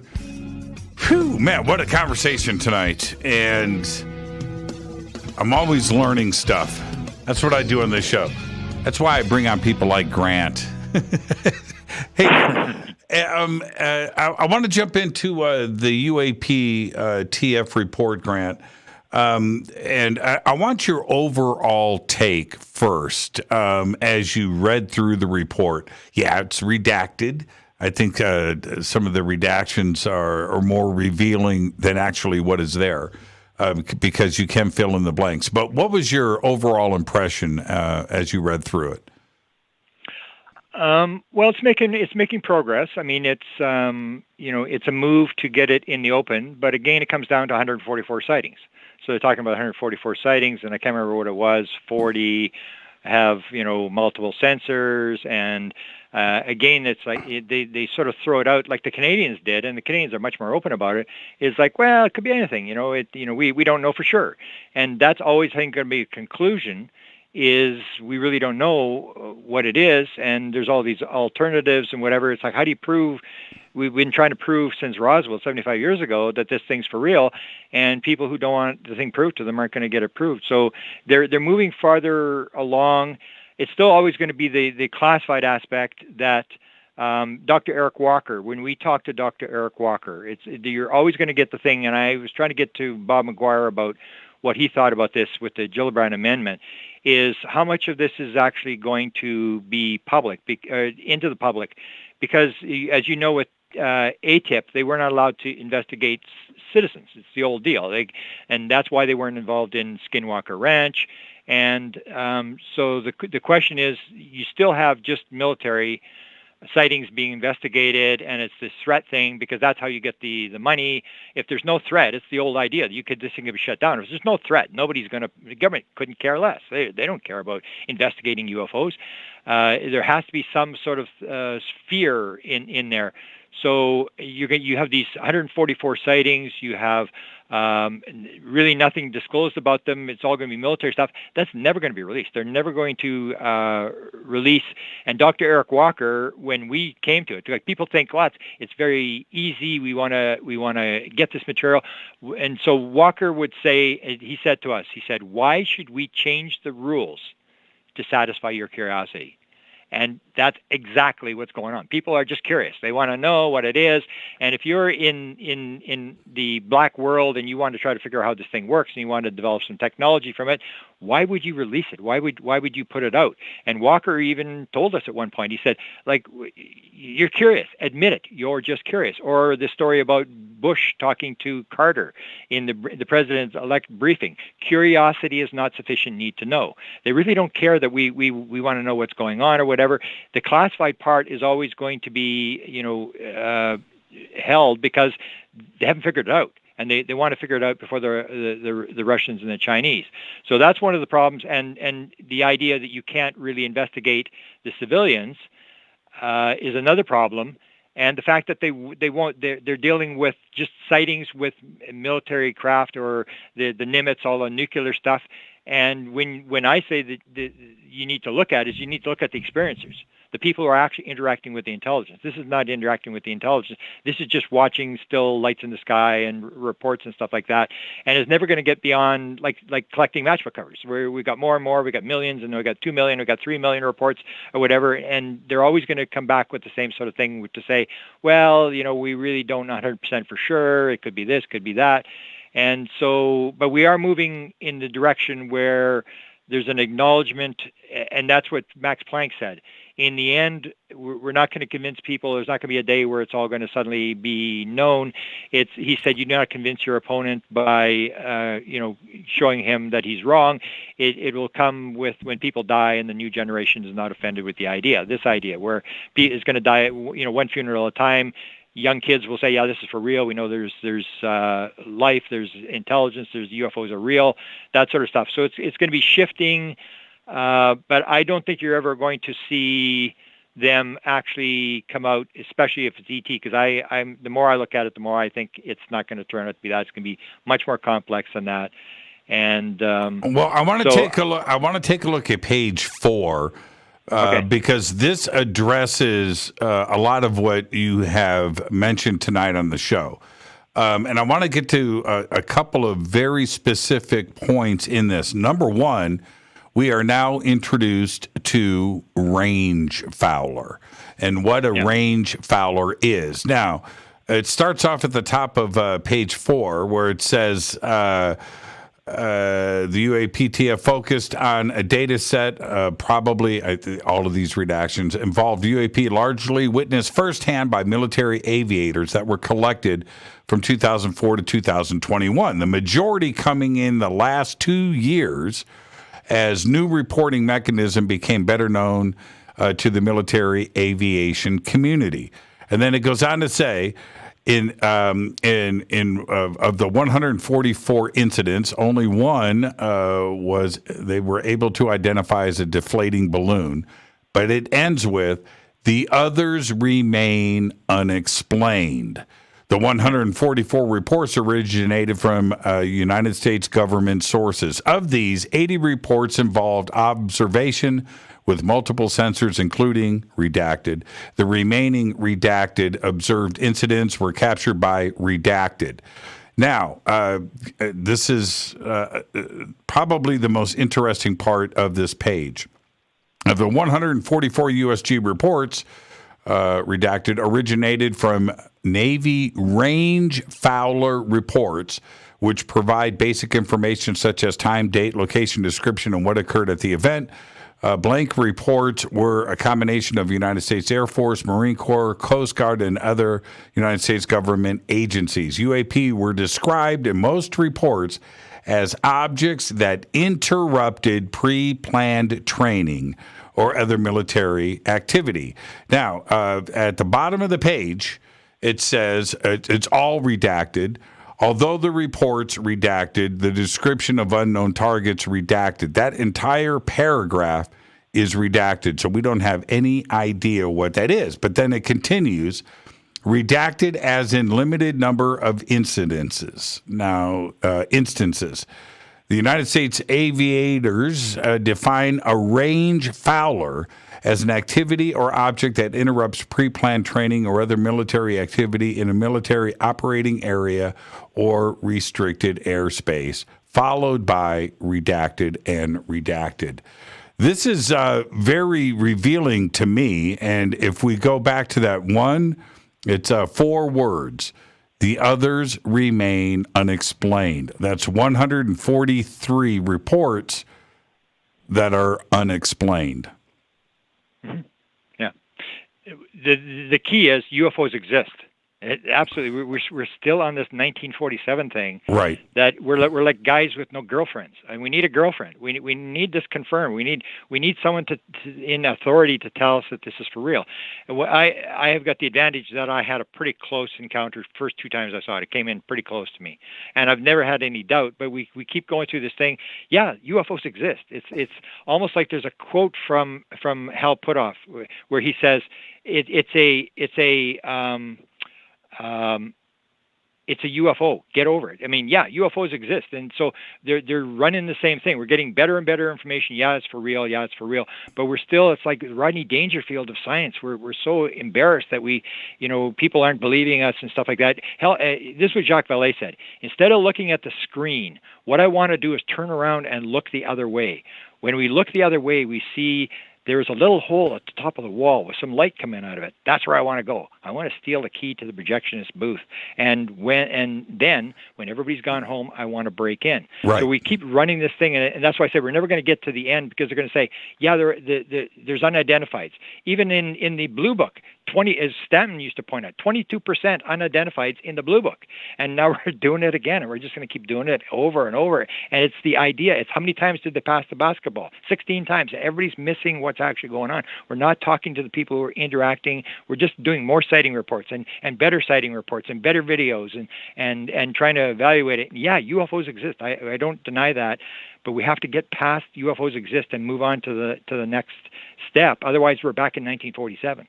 There is a breakout on page 5, and it's colored in yellow. And the last point in this, there's 2 points on page 5, Grant, that are extremely telling.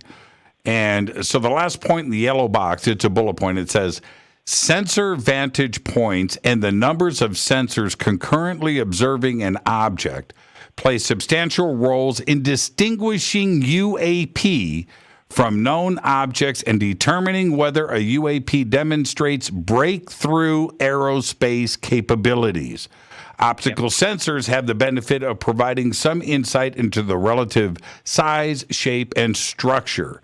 Then they go on and continue where they point out that UAP sightings also tended to cluster around U.S. training and testing grounds. But we assess that this may be the result of collection bias.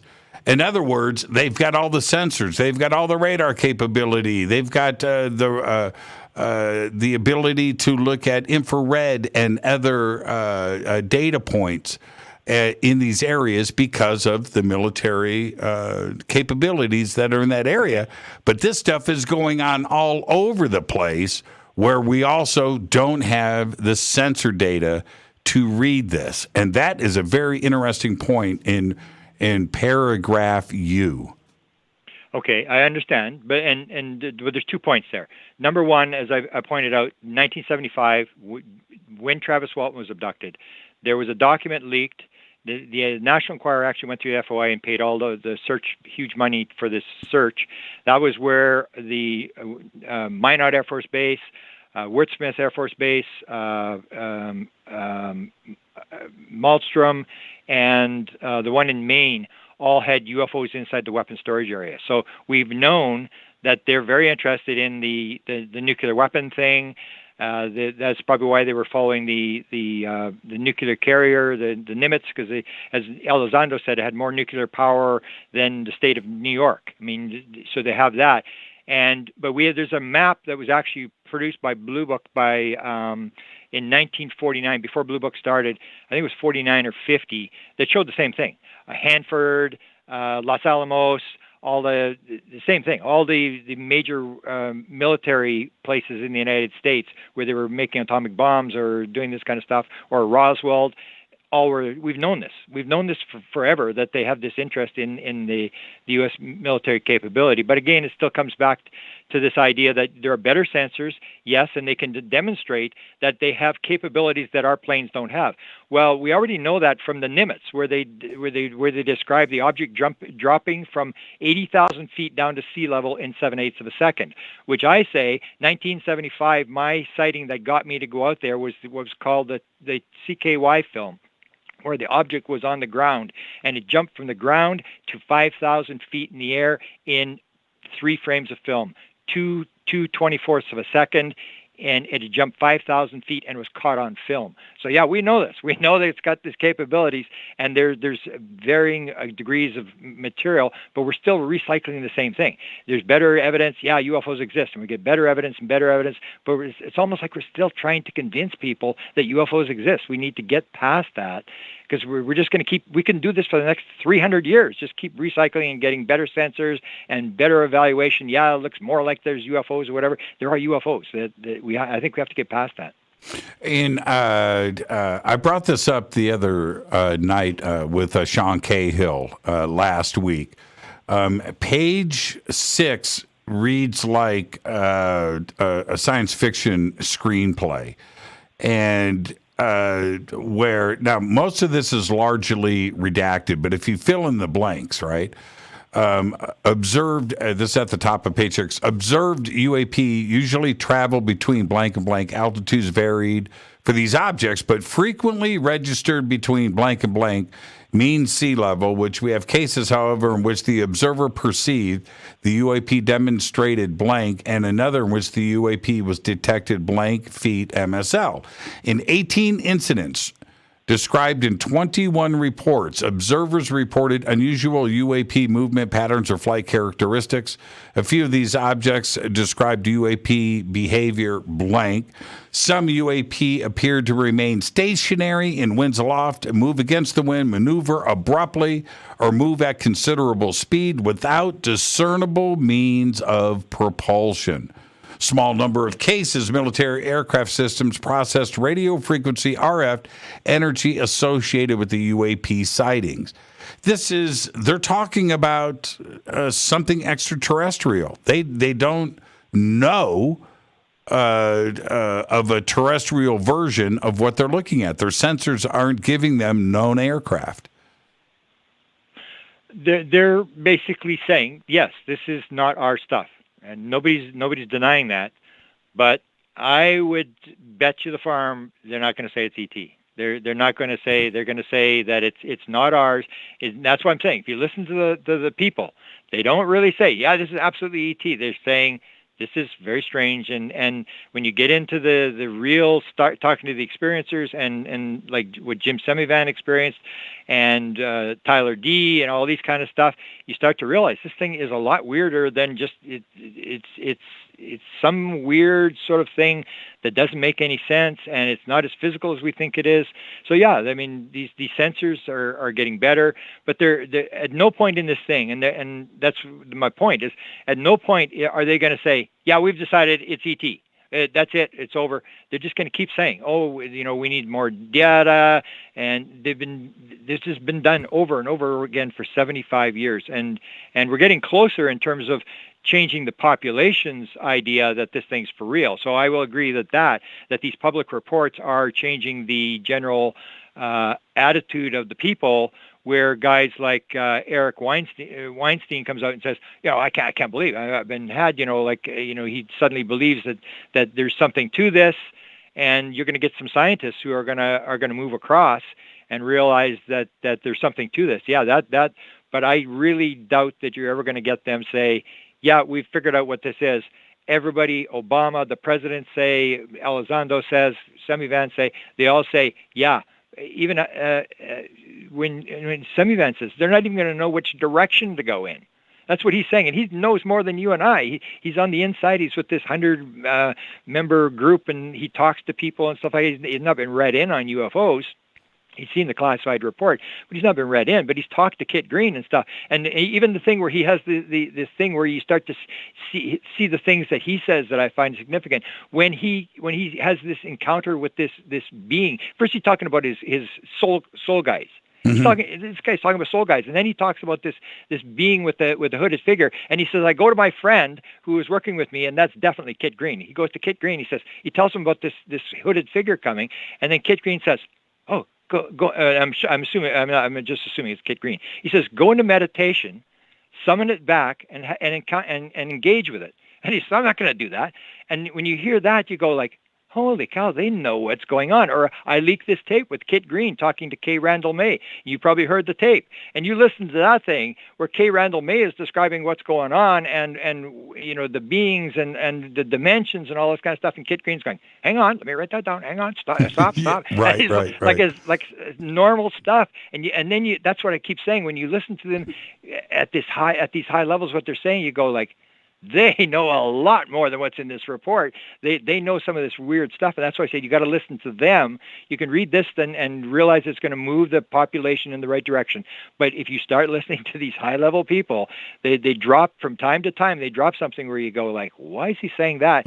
They must know something. Or even Elizondo. Like Elizondo says, I can't talk about this. You know, I've got a security clearance. Well, who's he reporting to? Who is going to, you know, sort of can him if he says the wrong thing? It indicates that there's people above him that are directing what he's doing or watching what he's doing. There are people who know, and I'll maintain that the stuff that they know is going to be really, really weird. It's going to be like Skinwalker Ranch, where the reason they went into Skinwalker Ranch was not for UFOs. It was these port things where stuff was disappearing and reappearing, and in the cattle mutilations and orbs, and the object is, as John Alexander said, not only knew what they were doing, it knew what they were going to do. It's this thing, and that nothing ever happened the same way twice, and that's the problem with UFO sightings, where they described it, Skinwalker Ranch, and I maintain with most sightings, they're never the same thing twice. That's what Bigelow said. It never happened the same thing twice. They would anticipate it, and it would happen off camera. It would go someplace else. And that's the thing, is this weird Skinwalker Ranch thing that is the basis of the UFO phenomena. It's going to be really weird. It's going to be this paranormal thing. I even did a presentation called Maybe the Paranormal World is the Real World. It's this idea, how does reality actually work? It's very, very strange, and the UFO sightings are getting us to the point where we're realizing the phenomena is real, but it's for me, it's always been real. And I think we got to avoid getting caught up in just gathering sightings and gathering reports and stuff like that, where we get beyond the sightings and try to find out what are we actually dealing with here? How does it work? And when you start, especially when you talk to the people who claim they've flown the craft and listen to people like John Ramirez, you start realizing there's this weird paranormal aspect. Or even Hal Puthoff says, I'd like to know this thing where people, I've got piles of people who reported this. You go to the craft's like 35 feet across, and then you go inside the craft and it's the size of a football stadium inside. And even Hal Puthoff said, I'd sure like to know how that works. And that's the whole thing. Those are the things. It's like Gary Nolan said, it's the 5% that don't fit the standard norm. That's when you're going to get the discovery. It's like, why is that off the line in the chart? It's off the line. It means something. It's the anomalies they're going to teach you, and these weird anomalies that people are talking about that will lead us. But we've got to get past sort of trying to prove to our friends that UFOs exist. To me, I've had the advantage that I had five real close encounters. So I've never had any doubt. I've never really bothered to try to tell people what's going on. I'm just trying to figure out what's going on. How does this thing actually work? It's for real. What is it? And how did it get here? And how does reality work? And I can pretty well guarantee reality does not work the way people think it works. It's really, really strange. There is a paragraph at the end of 6 which addresses exactly what you're talking about, where it says additional rigorous analysis is necessary by multiple teams or groups of technical experts to determine the nature and validity of this data. We are conducting further analysis to determine if breakthrough technologies were demonstrated. That's exactly your point, isn't it? Exactly. And Betty Andreasen just died. So let me give you a quote from Betty Andreasen here that sort of gets what we may be up against here. And Chris Bledsoe's talked about the same thing. Chris Bledsoe talked about when in the 2007 thing, he was moved around and he thought he was gone for months. He was actually gone like for 4 hours, whatever. He was moved in a orb that was completely translucent, that he could see out of this orb.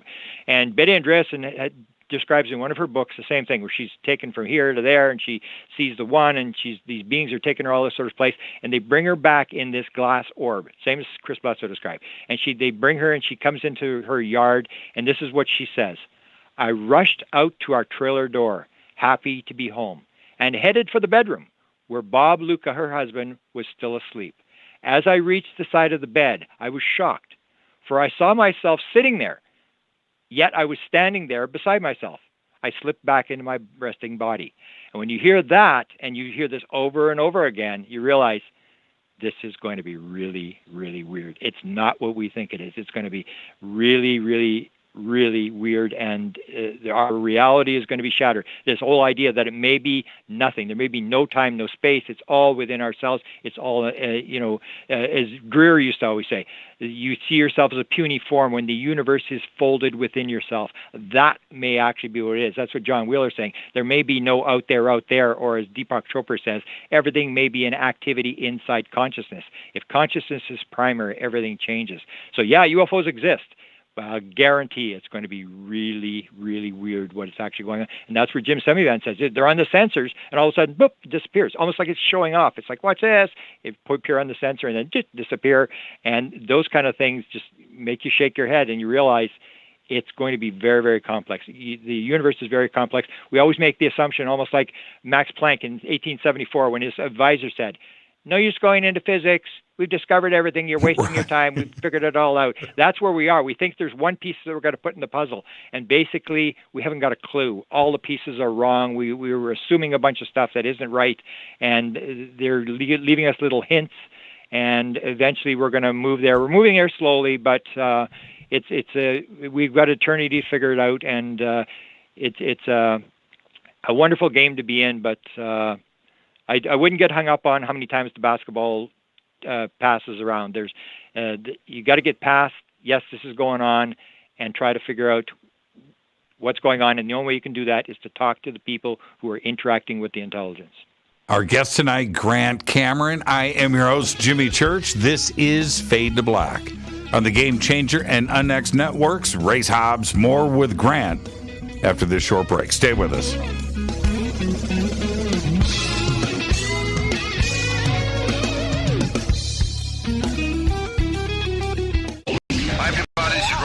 The Metal Guard on JimmyChurchRadio.com.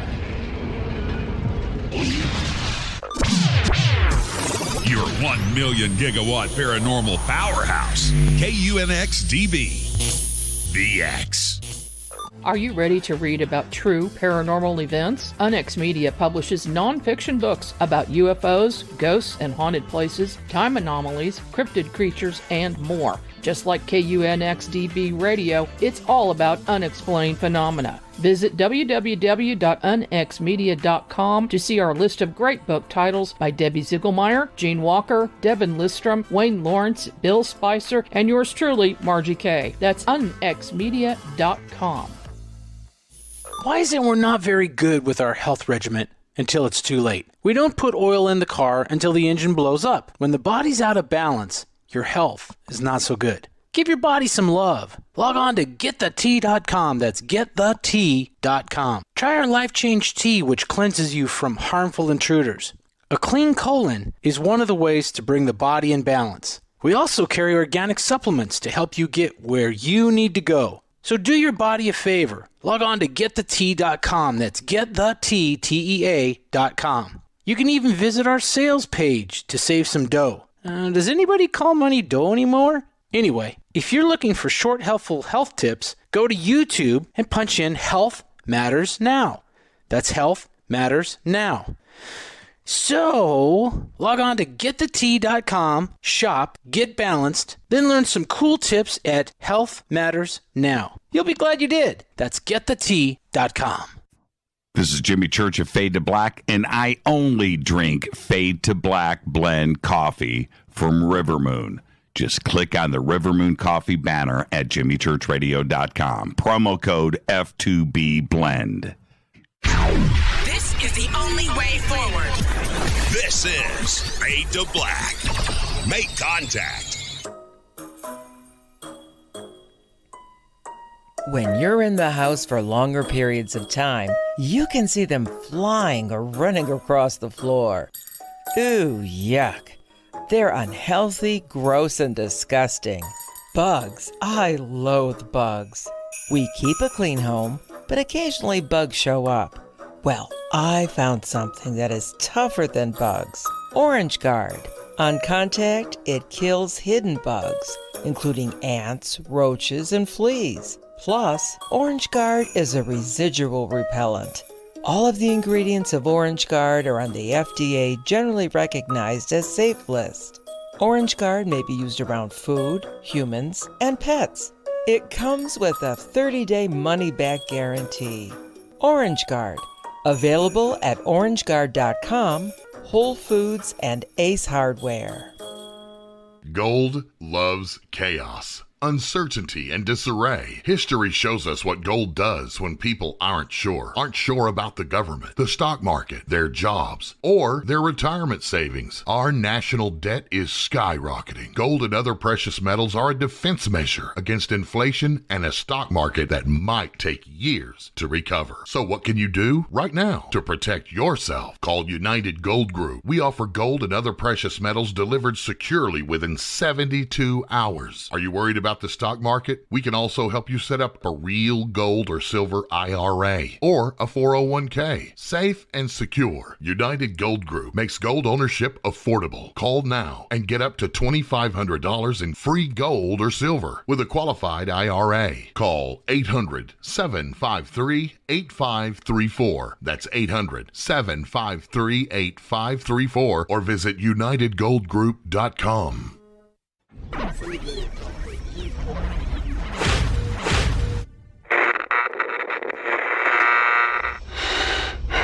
You want to know a secret?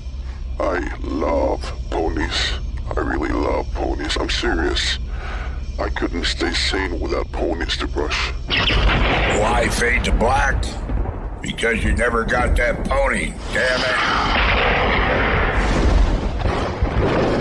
This is Fade to Black with Jimmy Church on the Game Changer Radio Network.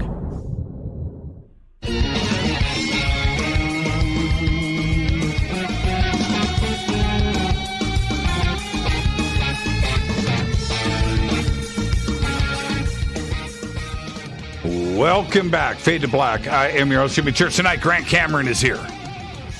This is what I'm talking about from the Great White North.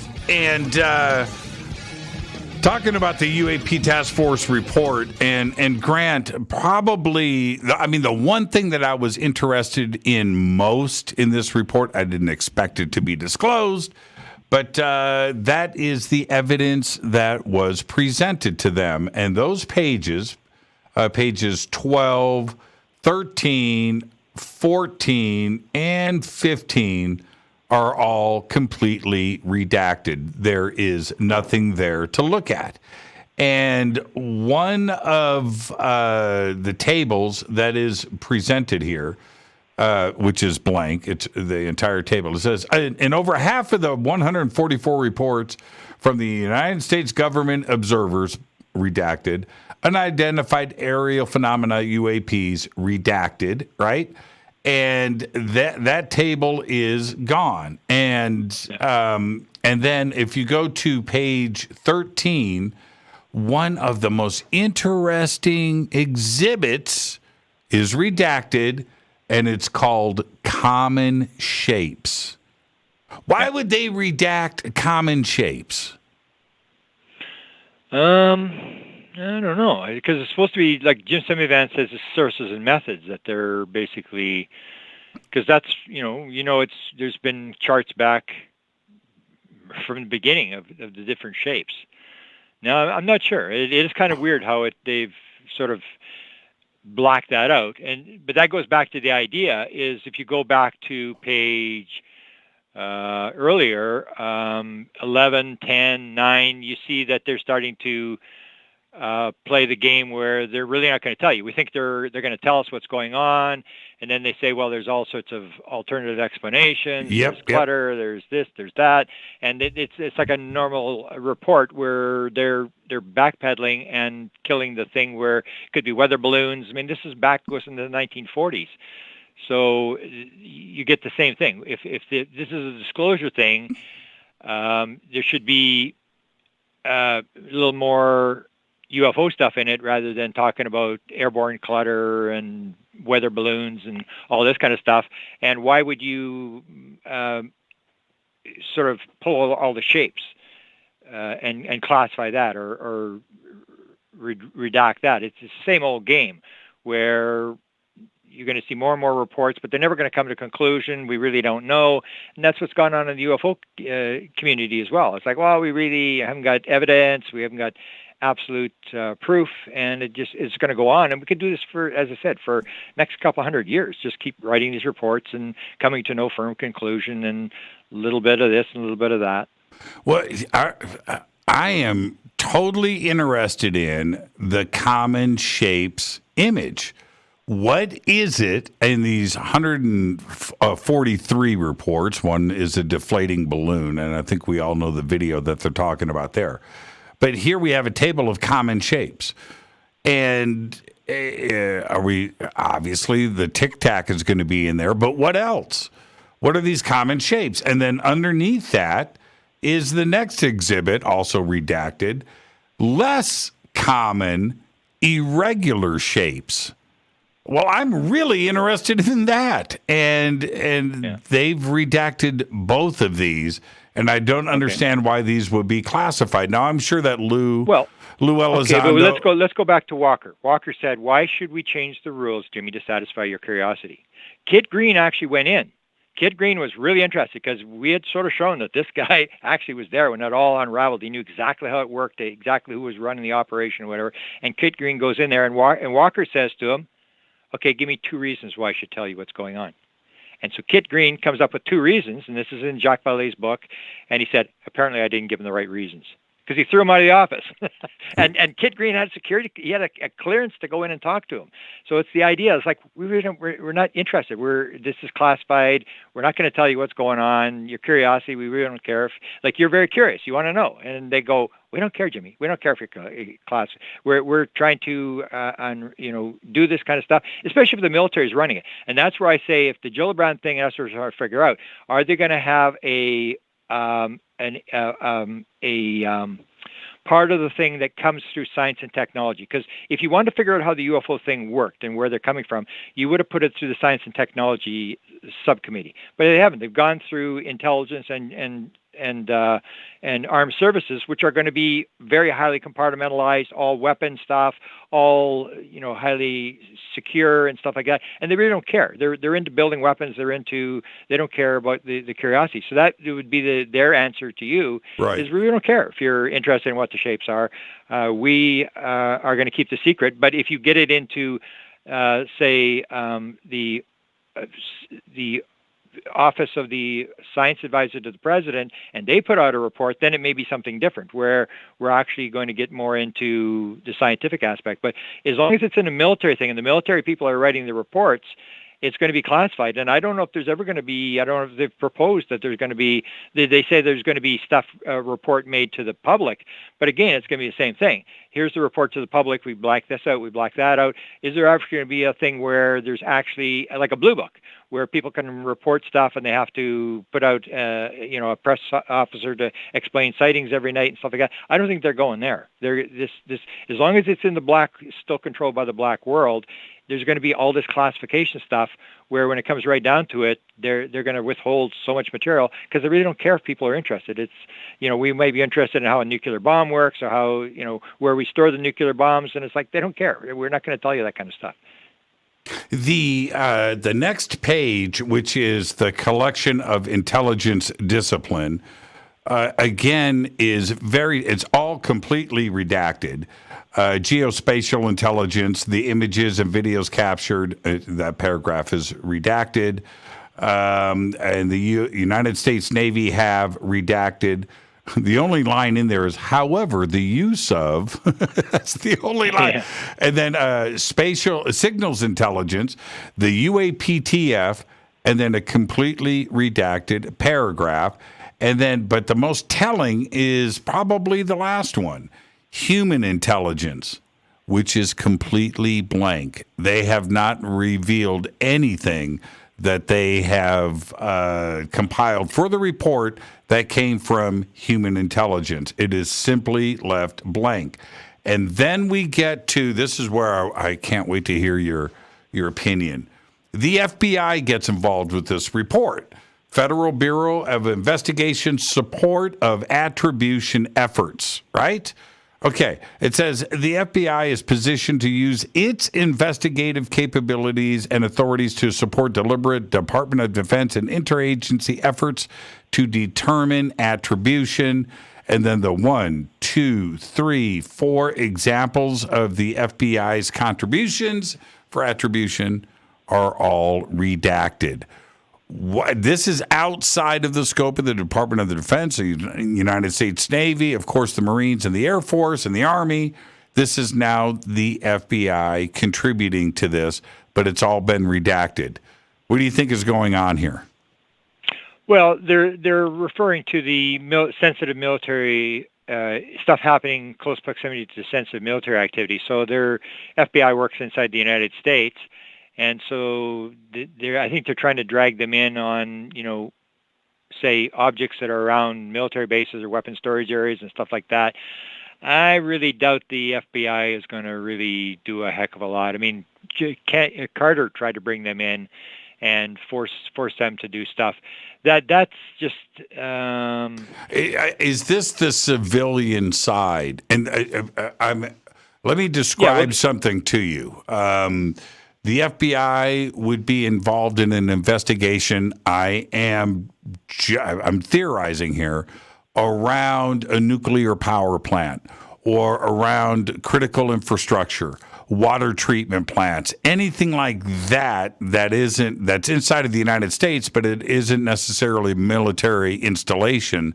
And then civilians report the UFO UAP activity, and the FBI is doing the investigation, not a branch of the military. That's the way that I read this. Yeah, because you got to remember back in '75 when they had inside the weapon storage areas, the nuclear weapon storage areas along the Canadian border, that they were describing them as helicopters. So you still have the possibility that this may be somebody, you got to determine, is it a UFO or is it somebody trying to get in the nuclear weapon storage area with a drone or this sort of stuff.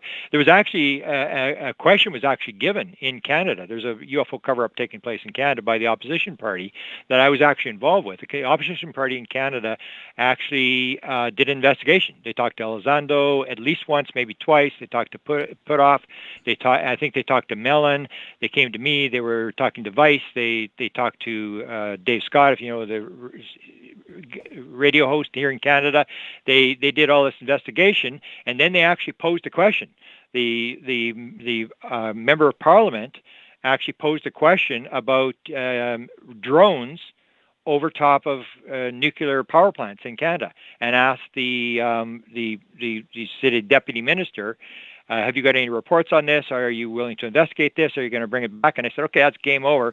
Now you guys expose what you've got. And they all ran for cover, the opposition people who did this UFO investigation as to what they discovered. But they went public and they posed this question about, and they call it drones over the nuclear stuff. So there's still a possibility that they're looking at the possibility, and that's how you can bring the FBI in, because it's a U.S. problem, and it may be people near the base. It may not be UFOs. It may be related stuff. But the FBI, because to me it's all going to come to this bottom line, it's technology. It's this stuff that is so far beyond anything we've got that you need high sensors and capabilities of people who know exactly what the Russians have and the Chinese have, and people at Lockheed Skunk Works to figure out what they've got and how they think it works, and the metals and stuff like that. It's way beyond the FBI. I think the FBI is just basically going to be security around big nuclear facilities and stuff like that. I don't think they're going to be involved in actually trying to figure out what UFOs are.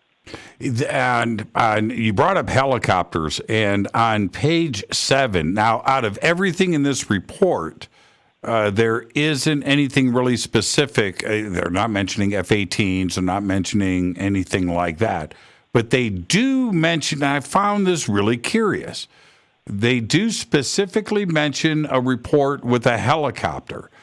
And it says, according to U.S. Navy reporting during blank, hours in blank, a helicopter pilot and 2 weapons systems officers, WSOs, visually observed several blank objects moving approximately blank. One of the WSOs, blank, approximately blank, 5 blank objects, which the WSO reported he blank, but blank, the pilot and the other WSO, the blank objects.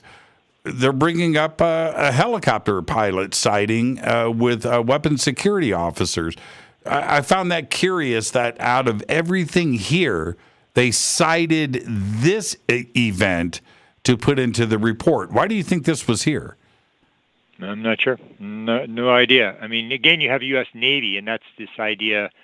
I think even some people have proposed that the U.S. Navy is being targeted more because it has all the nuclear stuff. Like the U.S. Air Force doesn't have any nuclear planes and stuff like that, and it's the nuclear capabilities of ships and stuff like that. So, and yet the new U.S. Navy, again, if this report's coming out of U.S. Navy, you got to remember, if you go back to Lazar and you go back to what the Canadians were said in the very beginning and all this kind of stuff, there was always the claim that it was the U.S. Navy that was running the whole show. It was never the Air Force. It was always the Navy. So the pilots, again, it's a pilot sighting. Like my father was a pilot. He had the sighting. I remember the day I reported to the National Enquirer, and they phoned him, and he was never so mad in his life when he came home.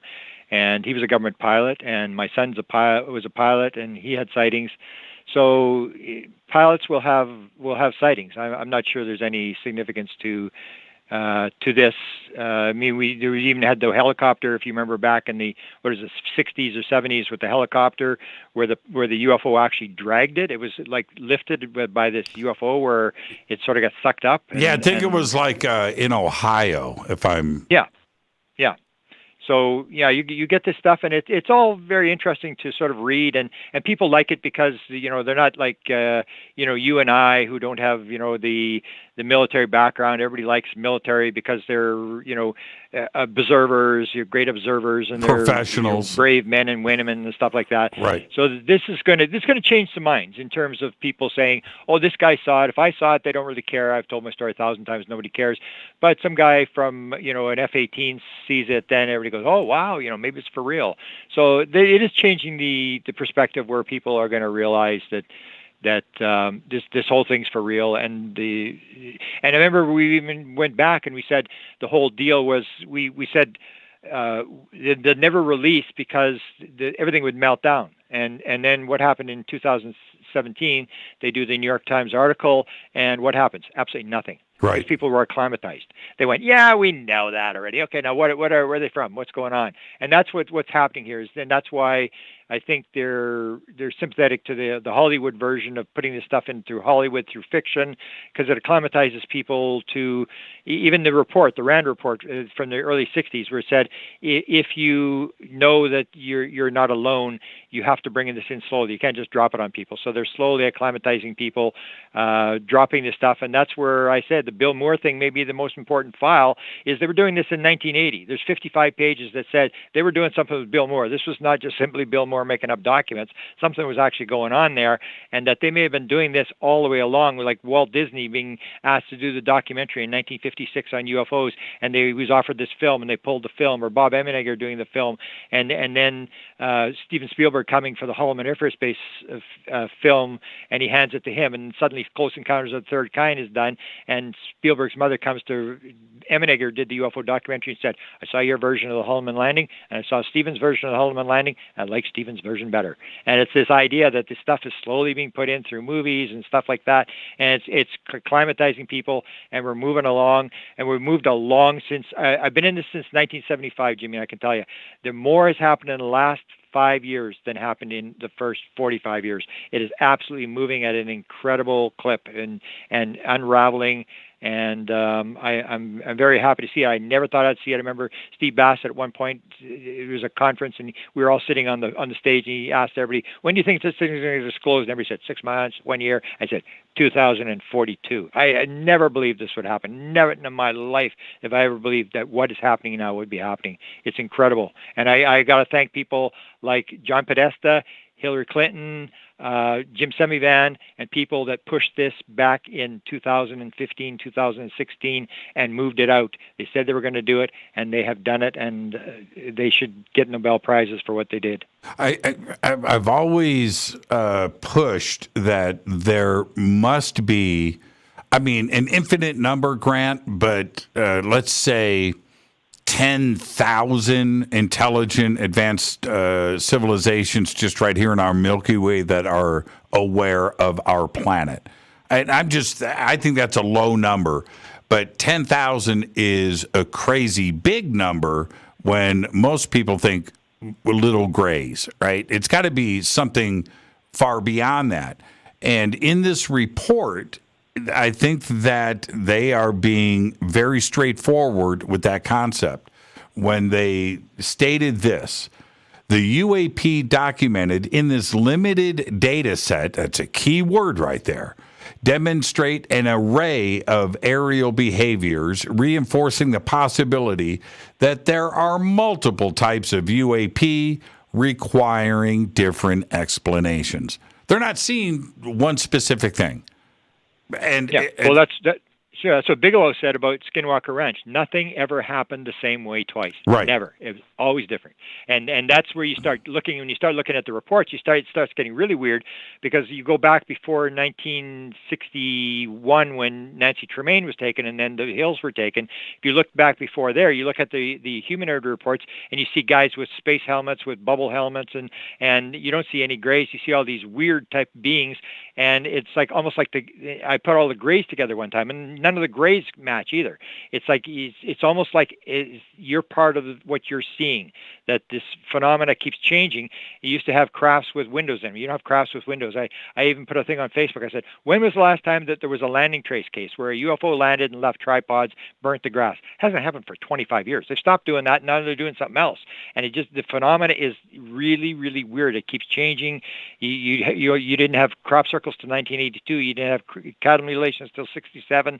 and then the calculations have stopped, and the crop circles have sort of stopped, and you have these patterns. It does this, and then it decides it's going to do that, and it changes, and the beings change. There was no reptilians before in literature before 1988. There was no Greys before 1961, and you see this bizarre thing where the more you look at the phenomena and the reports, the weirder it gets. So you start seeing these patterns that say, like, it doesn't make any sense that it's going to be one race or whatever. It may be an unlimited universe, but it may be a universe where it's all within, that there is no out there. There's no time, there's no space. You talk to people in this matrix reality, and they're talking about going, outside the Milky Way within 1 second and stuff like that. That's a different world. It's completely, and the crafts are conscious. You put your hand on a panel, you become one with the craft, and whatever you think is what the craft does, that's where we need to go and start talking about that kind of stuff. And you start to realize this is way more magnificent a story than people think. It's not going to be simple as far as I'm concerned. It's not going to be some simple explanation that some aliens got misdirected and happened to come to Earth. It's going to have to do with the detonation of the atomic bomb, and suddenly all these beings start coming, but where they're coming from, I've never heard any high level guy that absolutely maintained he knew they were coming from. Everybody, it's like Jim Semivan at one point said, there does not appear to be any there. When you hear that, you realize this guy knows more than you and I. What's he talking about when he says there's no there? My idea of reality was shattered. When he had his experience, he said, my idea of reality was shattered. And we're still holding this reality that there's planets out there and that the aliens, and they're flying these crafts, and they just have gone past the speed of light. And when you start getting in deep and talking to people, experiencers like Jim Semivan, you realize it's really going to be weird. We've got 3 minutes before the break, and then we'll circle back. But why do you think the leaks have just stopped? Right? I mean, there's no leaking, and we had a lot of leaks over the last 4 years. Why do you think they've suddenly stopped? I haven't even thought about that. I mean, I've seen, like, you see Jimmy Semivan is now coming public. I mean, he's doing another interview. He's doing piles of interviews. He was the guy, he was like the nice guy down the street that was selling greeting cards, I don't think and now he's suddenly talking, and he's talking a lot about what actually happened and what he believes in these weird things. It'll go in once Elizondo's book comes out. Well, it'll go again. I think a lot of this is planned, especially when I heard this thing about the 8-year thing and this maintaining. That was back in 2016, that this thing was all planned. Or even if you look at the interviews, you start looking at Bigelow's interview, 2013, when he said, "No, how are you in favor of disclosure?" He said, "No, I'm not in favor of disclosure. I'm in favor of confirmation. Well, you confirm it first, then you do disclosure about aliens and stuff like that." And that's exactly what happened. And you start going, like, was this all orchestrated? And the Bill Moore FBI thing indicates, yeah, this may have actually been orchestrated. They've been doing this for years, trying to figure out how to get this story out. Yeah, but we're just in a lull. Right. But no more pilots have come forward. No more crew members from different ships. No more videos have been leaked. No more incidents have been spoken about. It's really strange to me how the brakes have been pumped, Grant. Yeah, I haven't really followed that. I've just been watching the key people talking. I mean, you're still going to have Elizondo's book coming out. I mean, it's going to have some new stuff in there. It's going to, and you may be waiting for a period where they're waiting for the next report, or you never know. Because I mean, when I was watching it as it unfolded, there was these indications that they seemed to know what was going to happen next, and so maybe it's just a period where everybody's been told to hold off till something happened. Like, they all knew the New York Times article was coming. Even at the end, Tom DeLonge was frustrated. If you see, just before the New York Times article, he said, "Another delay." Ugh. Even I he didn't remember believe that. it was coming out. Yeah, I remember. And they were all told to hold it off and keep quiet. They all knew the article was coming, but it's all this timing thing where the article is released. The New York Times article, you actually know, right? It was released on exactly the same day as Blue Book was shut. The paper version of the New York Times story was on December 17th, the same day as Blue Book was shut in 1969. And you say, well, is that accident? Is that random? It's like, it's no, that date was circled. That's a fact. Yeah. Hey, Grant, stay right there. We're going to take a quick break. We'll head into overtime right after this. This is Fade to Black. I'm your host, Jimmy Church. Grant Cameron. What a great night on the show. I'm your host, Jimmy Church, on the Game Changer and UnX Networks. This is Fade to Black. Stay with us. We'll be right back.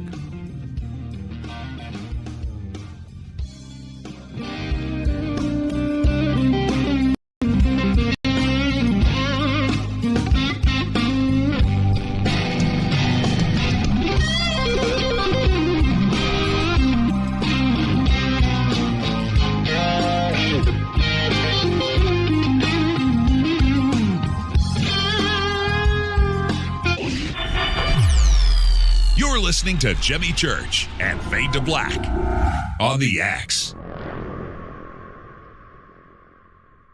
Hey, what up, y'all? It's your girl Vivica Fox here, and you are listening to my boy, Jimmy Church, on jimmychurchradio.com. Despite popular opinion, reading a book will not make you smarter. But listening to Jimmy Church will. This is Jimmy Church. Jason Martell's book, Knowledge Apocalypse 10-Year Anniversary Edition, is now available.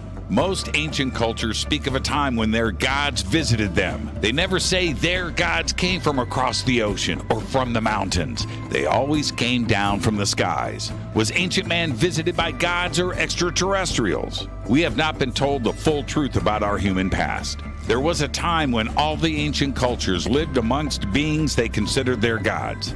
The search for truth leads us down the path of learning where the ETs might come from and why they are here. To understand some of these advanced topics and learn the truth about human origins, buy the new book from Jason Martell, Knowledge Apocalypse, now in its 10-year anniversary edition, available on Amazon.com by clicking on the banners over on our site, or simply visit jasonmartell.com. That's jasonmartell.com. This is Jimmy Church of Fade to Black, and I take Life Change Tea supplements every single day. It's what I do. Click on their banner at jimmychurchradio.com. Are you ready to read about true paranormal events? UnX Media publishes nonfiction books about UFOs, ghosts and haunted places, time anomalies, cryptid creatures, and more. Just like KUNXDB Radio, it's all about unexplained phenomena. Visit www.unxmedia.com to see our list of great book titles by Debbie Ziegelmeyer, Gene Walker, Devin Listrom, Wayne Lawrence, Bill Spicer, and yours truly, Margie Kay. That's unxmedia.com. When you take the beans from Central America with dashes of Indonesian and African mixed in and then roast it to the dark side of Fade to Black, you create the ultimate brew of fringe. Introducing the Fade to Black blend from Rivermoon Coffee. Yes, Rivermoon's darkest customized roast was created for the love of Fade to Black.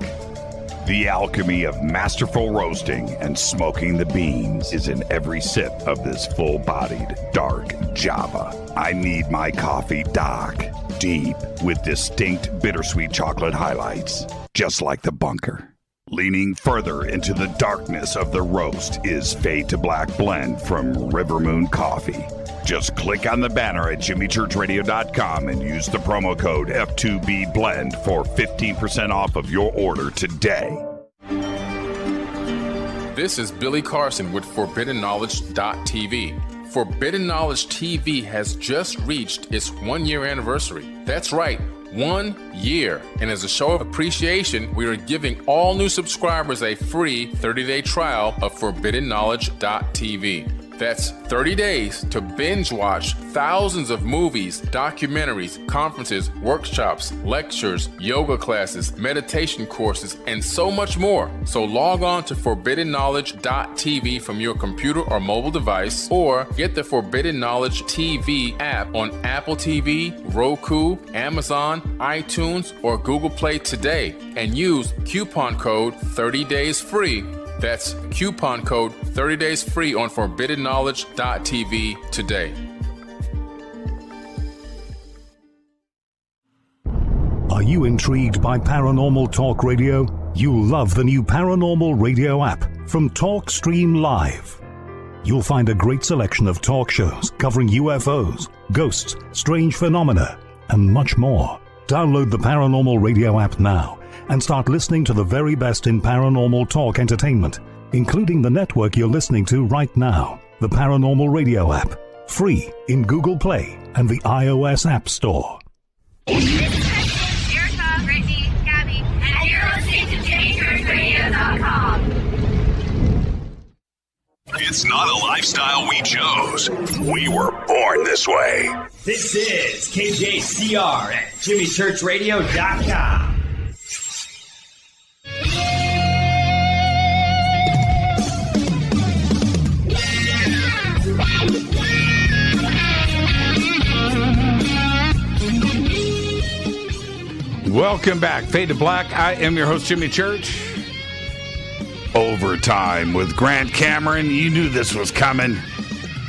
I love it when Grant is on the show. You know, Grant, I'm going to make a confession in overtime. I love it because I only have to ask one question per segment. That's all I got to do. I can just kick back and let the knowledge flow. I want to do this. I'm going to ask you this question. Let me start it with a statement. Tic Tac, physical nuts and bolts. I believe that. And I've had sightings totally physical. I mean, nuts and bolts, physical craft, metallic craft. Yep. Others, not so much. Did you go through a phase starting back with Charlie Red Star? Because you described the craft over the top of the car when you guys were driving and you got a clear view of it. That was nuts and bolts, your description of that craft. I may be wrong. I don't want to put words in your mouth. But clearly today, we're seeing a mix of both. Have you gone through transitions and a back and forth as to what we are seeing in the skies? Well, I always believed it was nuts and bolts. I mean, I had the revelation in 2012 when I had this download, and I was told it's all consciousness. That's what it's about. It's about consciousness. So what I would say is I made the shift, and I didn't know it was non-local consciousness, and it sort of unraveled, and I got told sort of a little bit more. I had these sort of flow states where a little bit more would come, and I moved more and more to the idea that the universe is not as nuts and bolts as we think it is. The example that I would use to define it, to describe what may be happening, and this was, I got the honor to interview Leslie Kean. So Leslie Kean, as you know, worked with, she did some work on life after death. She worked with Stuart Alexander, who's a physical medium. She tells a story. He said, Leslie, tell me the story about the hand, because the story about the hand describes what may be going on with the UFO phenomena. So she says, I'm sitting at the table, and she said this happened a number of times where she's at this little table, and there's this light under the table, and this sort of water stuff starts coming sort of up on the table, and this hand starts to appear, and it forms into a physical hand. And she says, I touch it, and it's like soft like a baby's hand, but it's a male hand, and you can feel the knuckles and all this sort of stuff, and it's as real as can be, and it's warm, and it bangs on the table, and then it just sort of melts back into this watery stuff and disappears. And that's what it is. So it comes in, it can become physical, and then it goes back where it came from. And you see this over and over again with the beings, where the beings come in, and people will describe, for example, the beings all join in a circle. They're nuts and bolts. They're physical beings. They turn into they hold hands. They start making a circle. They go faster and faster, and then suddenly they start becoming translucent, and then they suddenly turn into light, and the light gets smaller and smaller to a little ball of light, and it disappears, and the ball of light just boop, it's gone. So they can come into the physical world, and they can go back where they came from. So that's my impression of what's going on. So yeah, there is nuts and bolts aspects to this thing. But when you talk to the experiencers, they will talk about, like John Ramirez talks about, goes to this ice planet, and he said that there's no craft. And he starts talking about this Merkaba thing, where this may be involved. And other people have talked about this, where the idea is the world is not as physical as we think it is, that everything is like different vibrations. So what they're doing is they're moving you to different vibrations, it becomes less physical. So yeah, the nuts and bolts thing is there's actually nuts and bolts crafts as when they come in, but they can disappear. That's what Jim Semivan says, where they're moving along with the sensors and all of a sudden it disappears off the sensor. It just like disappears, almost like it's showing off. It's like I'm physical. Nope, no, I'm not physical. It just disappears. And I saw that as well, where the object would be there and it just suddenly disappears. We had one where I was pretty close. That's the one I was going to jump on. It was that close, and it would appear and reappear and stuff like that. So yeah, that's the idea. There is nuts and bolts aspect to this, but we're assuming everything is nuts and bolts. And where Jim Semivan says when you get down to it, there's no there, that it sort of all fades away, and you start to realize like what's really going on. What is reality? The idea that things could just disappear for me was starting to push things out there a little bit for my own reality until I saw it happen. And when at broad daylight, and when you see a giant ship just phase out, and by the way, Grant, the day that this happened, and we're looking at this ginormous craft in the sky, and I thought it was going to be there for hours, as slow as it was moving, and it was huge. When it disappeared, when it phased out, was when I wasn't looking. I was looking at it, and then I went back to the binoculars, and I'm trying to find it in the binoculars again, and everybody starts yelling, it disappeared. And I come back out. I missed it. I missed the phase out. Seeing the craft was great, but I wanted to see the best part, which is it disappearing. And I wanted to experience that. And I missed it, man. I still can't believe it. And that's what I always find interesting. Now when I look back, I start to ask questions that I never would have asked before. So when someone sees a UFO like that, and then I always say, so, what was it doing? And everybody says the same thing. It wasn't doing anything. It was just there. And I said, do you think it wanted you to see it? Yeah, I think so. Did it show off? Yeah, it was kind of like, and that's the whole thing is what are they actually doing? Because when I first saw it, the first night it came right in front of the car, down low, so that I couldn't miss it. The second night it came at me and then flew off into the northeast. And I'm thinking like 40 years later, I suddenly realized, why did it not just go from the west into the northeast? Why did it come at me and then make the turn and go northeast? And as it was flying away, I was looking at it and I go, but what's it doing? It's not doing anything. And that was the whole thing. Like, why was it in this little town? Like, it's not doing anything. It's just flying along. And we even made a joke. We said it's because Canadians used to have like high alcohol beer compared to the United States. It was like American beer was like water. So we were making this joke. Oh, it's come to pick up beer. It's going back to the United States. It's doing a beer run. And we could never figure it out. And that's the whole deal is you start to wonder, like, what's really going on? Like, why is it appearing? Like, if you heard the Bud Hopkins one, where Bud Hopkins in 64 or whatever has this sighting where the thing's above the car and it's just sitting there and it's not doing anything. And he's got these friends there and it's daytime. And then he gets obsessed and he goes back the next day and he retraces the route. How long did it take and stuff like that? And it's this idea that a lot of what may be happening is they're just trying to drag you down the rabbit hole. They want to get you there so you work on this and everybody talks about it and consciousness rises. Right. And it's just this weird material. We should actually discuss the Obama files. If you want to, because John, you talked about John Greenewald, and that was one of the big discoveries he's made in the last little while is the Obama files. He's got his FOIA, 26,000 pages. They're talking in a preliminary report.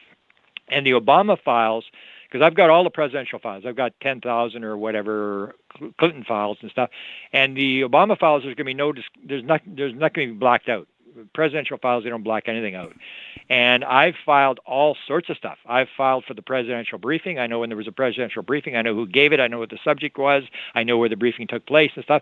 So I've filed for a lot of stuff. And Obama had a lot of stuff. He's the guy that declassified Area 51 by talking about it. He's the one that talked to this little girl, the 6-year-old girl, and talked about contact with aliens, and he's the one that said to Jaden Smith in the Situation Room where he said, he even knew what the question was before Jaden asked. I know what you want. You want to ask about the aliens, don't you?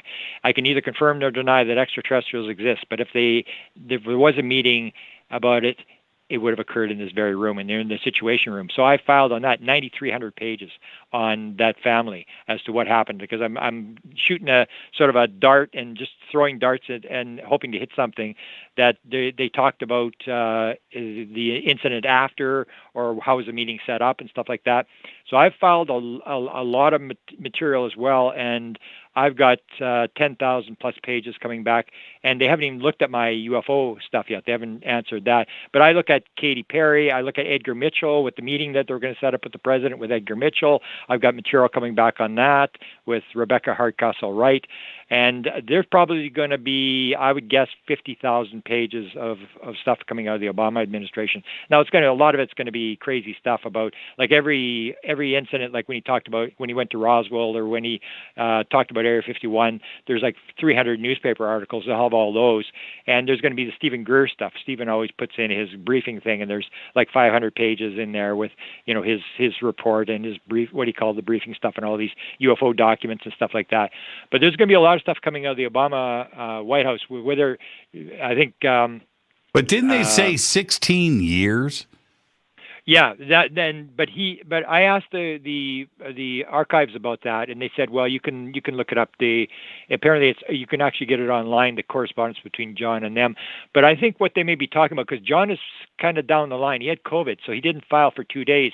I actually made a mistake. I knew it was 5 years from the time the president leaves, so I was all ready. I've been waiting for 5 years to file, and guess what? I forgot. I was going to file at midnight, and it was suddenly like 11 o'clock that night, and the next day I'm going, oh, I forgot to file. And so I quickly sent my 30 FOIAs in, and I'm way down the list. John's about 500 or 600 behind me with his FOIA. So I think they're talking about the entire collection.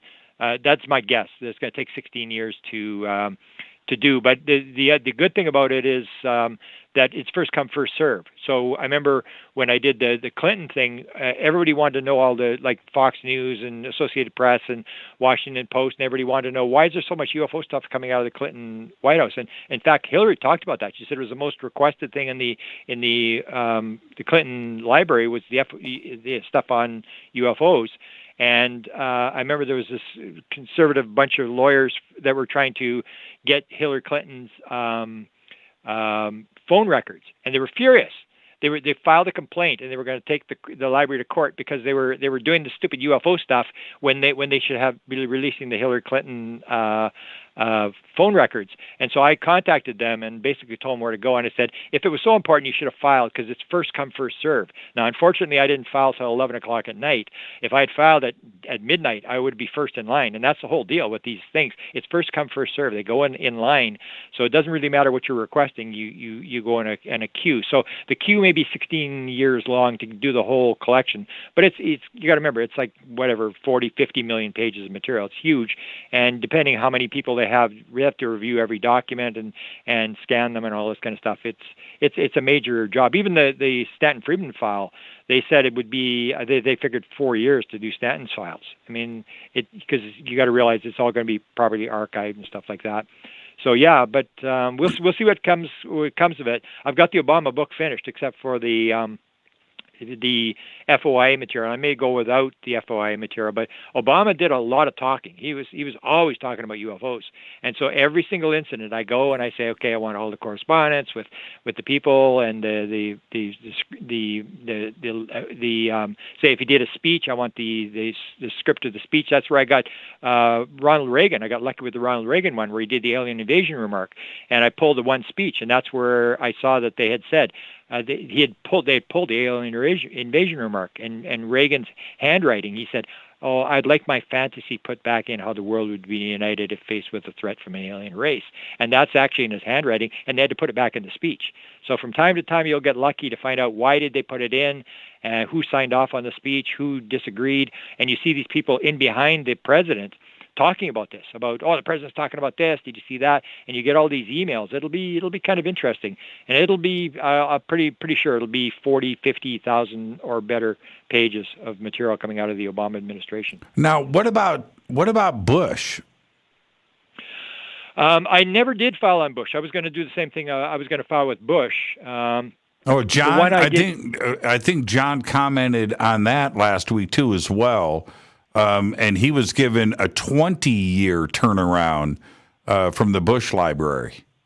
Yeah, that could be. I mean, but you got to remember, I'm not sure what the numbers, but I'm pretty sure I'm at least 700 in. And that was, I filed at 11 o'clock at night, so 23 hours after it opened up. It opened up at midnight on the 20th. I filed 23 hours later, and I'm at least 800, maybe even 1,800. I don't know where the number starts. And John's 700 behind me. So there's a lot of requests. And a lot of them are big stuff, like we want all the records of this or all the records of that, like the Hillary Clinton phone records. I mean, that took them 6 months or a year just to do the phone records. They've got it's a big job for some of these requests of what they want. And so it just depends what's in front of us or how far you're down the queue. I'm not surprised it's going to take that. Hopefully I'll get one or two of mine back because I've got some interesting stuff. I know when the briefing was, and I asked certain stuff, and people told me I don't think they're going to release my file. I told people I've requested your file and stuff like that. If they release any of that stuff, I mean, it's game over because he did get briefings, and he was very interested in the subject, and he even stated that he went to look for it and it wasn't hidden from him and stuff like that.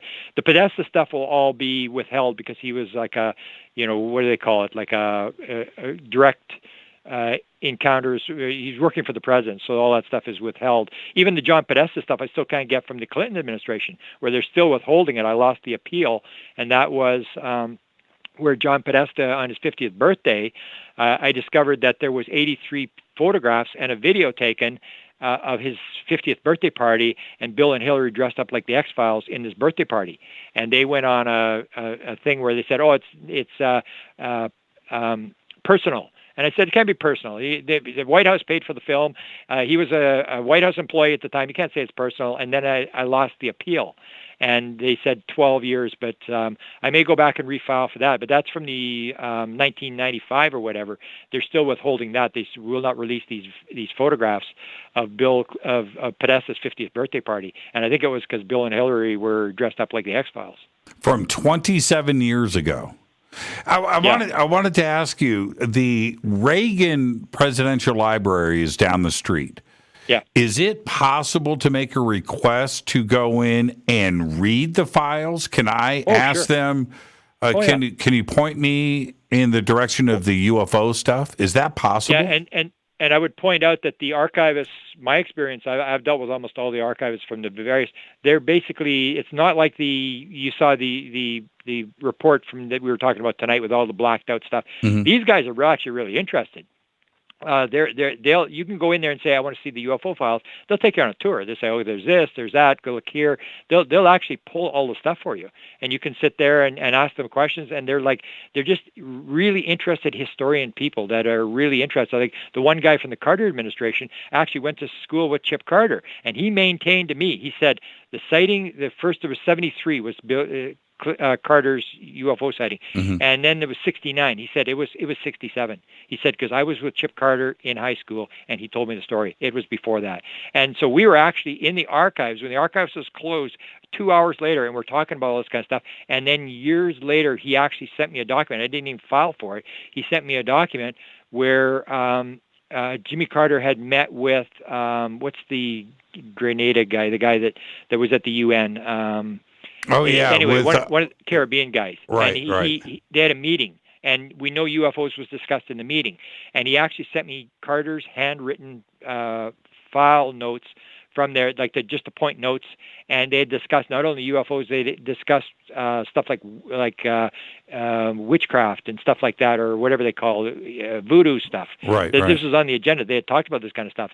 So you see these really interesting things, and it's a fascinating place to be, just to go in there, and these people can answer every question. They know everything about the president. They'll know all the UFO background. They'll show you the documents and stuff like that. You can even go to the handwritten Reagan thing where they'll show you his actual handwriting where he talks about the alien invasion remark. They're very, very interesting guys. They're just as interested to try to figure out what's going on as you and I. There's no cover-up going on as far as I can see in a presidential library. They're just historical people who know everything about the president they're working on. It's right down the street. I didn't know it was that easy. Now, now can I make copies of stuff that I find? Sure, and you can actually film it. Now we just film it. So what I do when I go in an archives is you haven't got time to read anything. So what I would, when I went into the Clinton thing, I'd have all the files arranged that I'm pulling the boxes or whatever, and I would just sit there and photograph as fast as I can. Turn the page, photo, photo, photo, photo, photo. So you can do like at the Friedman Library, I was doing 1,000 pages a day of photographing. Your back gets pretty sore, but you just photograph everything, and then you read it when you get home. So, but they'll pull everything for you if you want. They'll pull, if you say I'm interested in UFOs and Reagan, they'll actually pull it, and you can sit in the archives room. There's almost nobody in there, and they'll let you photograph it or photocopy it or whatever. It's faster to photograph it, but it's a fascinating place, and I've been there. Now I want to go back. I think I'm on a mission. I'm being serious. Even if you look at the stuff, like one of the things they had was the cartoons, because you remember Reagan and Nancy were into astrology and stuff. So I was looking at all this stuff on the paranormal cartoons, and it was like 2,500 pages. You can look at these cartoons for hours of all these, political cartoons about Reagan and his interest in astrology, and her with the predicting what was going to happen when he should be brought into to office and stuff like this at midnight and all this weird stuff. There's so many interesting things there, and it's a fascinating place to be. I've been there 3 times, I think, to the Reagan Library. Plus, you can go in the Air Force One thing. Yeah, you can. I've been in it. I've been in it. It's unreal. Hey, Grant, before I let you go, what is the update with Stanton Friedman's collection? Well, I was going to go, but because of the COVID thing, I still may go back. I've actually got it where, because they've got rights, I can actually give anybody that wants, with a click, I've got it on a U files, a U drive, what do they call it, OneDrive. So I've got 6,000 pages of the Stanton Friedman stuff that I did when I was there. With a click of a mouse, I can give anybody access to it, and it's all now been PDF'd. So you can read it very clearly. I've got like all the correspondence on Lazar. He had a huge collection on Lazar. He had the court records. He had the records with Bob Bigelow on the company they formed, who had how many shares. All the correspondence with George Knapp and stuff like that. And you really can't use it because it's copyrighted by the library, but you can look through this stuff. So I'm going to go back again maybe later on this year. And again, I'm going to try to do as much as I can. But again, it's a 4-year wait. So I'll go back and photograph as much as I can, and hopefully within a couple of years get all the material. But you got to remember, Stanton Friedman stuff was 15 pallets with all these boxes. Where's it at? Where's it at now?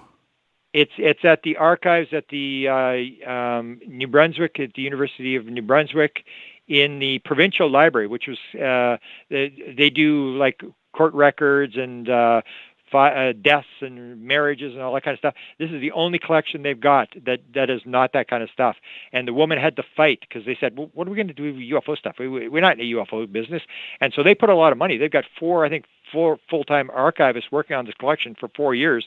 That's a lot of money they're putting into this thing. And they had to go through, because Stan didn't really put stuff in filing drawers and stuff. Everything was just pieces of paper. And they've got to go through every single piece of paper. And I've helped them, and there's an archivist in Sweden that's helped them as to how to organize it, who the people are. I had to sort of give them a background as to who to look for, Roswell, all the different things, because these people know nothing about UFOs, and they're trying to sort through this stuff. And they had all these like little notes that Stan would have, like phone numbers and stuff. They said, well, we should do this. I said, put it in a box, don't throw it out. And so they're going through one piece of paper at a time, all these archivists. A tremendous amount of money and time being spent on this. But he was so famous in Fredericton, New Brunswick, where this archivist is, that they actually decided to spend all this money to get the collection there. Thank you so much, Grant. And when is the Obama? What book are you publishing next? I've actually got about 5 books that are finished. My assistant is now moving, so I don't know what's going to happen, when they'll ever get published. I got one on ports. I've got the Obama book, and I've got there's 5 books that are ready to go. And to me, it's just to document the stuff. But the Obama book, I want the Apport book will be first, with the stuff that happened at Skinwalker Ranch, the Apports and manifestations, all the paranormal stuff that happens in UFOs and stuff that appears and disappears, and how many people experienced it and stuff like that. And then the Obama book, and we'll go from there. But there's I've got a lot written. I basically spend most of my time just trying to document the stuff that I've come across. Grant, thank you so much, my friend. Another great, amazing night on Fade to Black. You are the absolute very best, and I mean it. And on behalf of the community, thank you for all of your hard work. Seriously, thank you so much. Thanks for your interest, and thanks for what you do. You're helping raise the consciousness, and that's what it's about. Eventually, everybody's going to realize we played in the Super Bowl of all stories, and we're going to be like famous. It's going to be like living at the time of Jesus, like those people actually knew what was going on. Grant Cameron, you're the best, man. Now go take some dance lessons, and I'll talk to you soon. Grant Cameron. Or learn to play a guitar like you. I'll talk to you. Grant Cameron, everybody. It's beyondpresidentialufo.com. The links are at jimmychurchradio.com. And, of course, there's Twitter and Facebook and everything else. And I want to give a big shout-out to Nicole Sakic. She is the absolute very best. This is Fade to Black. Now, tomorrow night, we've got a big show lined up, just like tonight with Grant Cameron. Tomorrow night, I've got 3 guests. I have Jeff Kingsbury. I have Alan B. Smith. And John Greenewald Jr. all tomorrow night on Fade to Black. All right, get ready for that. It's going to be a great night. Fade to Black is produced by Hilton J. Palm, Renee Dennis, and Kevin. Announcers are Steve Harder, Gene Vitoa, Mark D. Kovar. Webmaster is Drew the Geek. Music, Doug Aldrich. Intro, Spaceboy. SpaceboyMusic.com. Fade to Black is produced by KJCR for the Game Changer Network. It's broadcast owned and copyrighted 2022 by Fade to Black and the Game Changer Network, Inc. It cannot be rebroadcast, downloaded, copied, or used anywhere in the known universe without written permission from Fade to Black or the Game Changer Network. I'm your host, Jimmy Church. Until tomorrow night, our UFO All-Star Extravaganza. I want everybody to be safe. It's time to Fade to Black.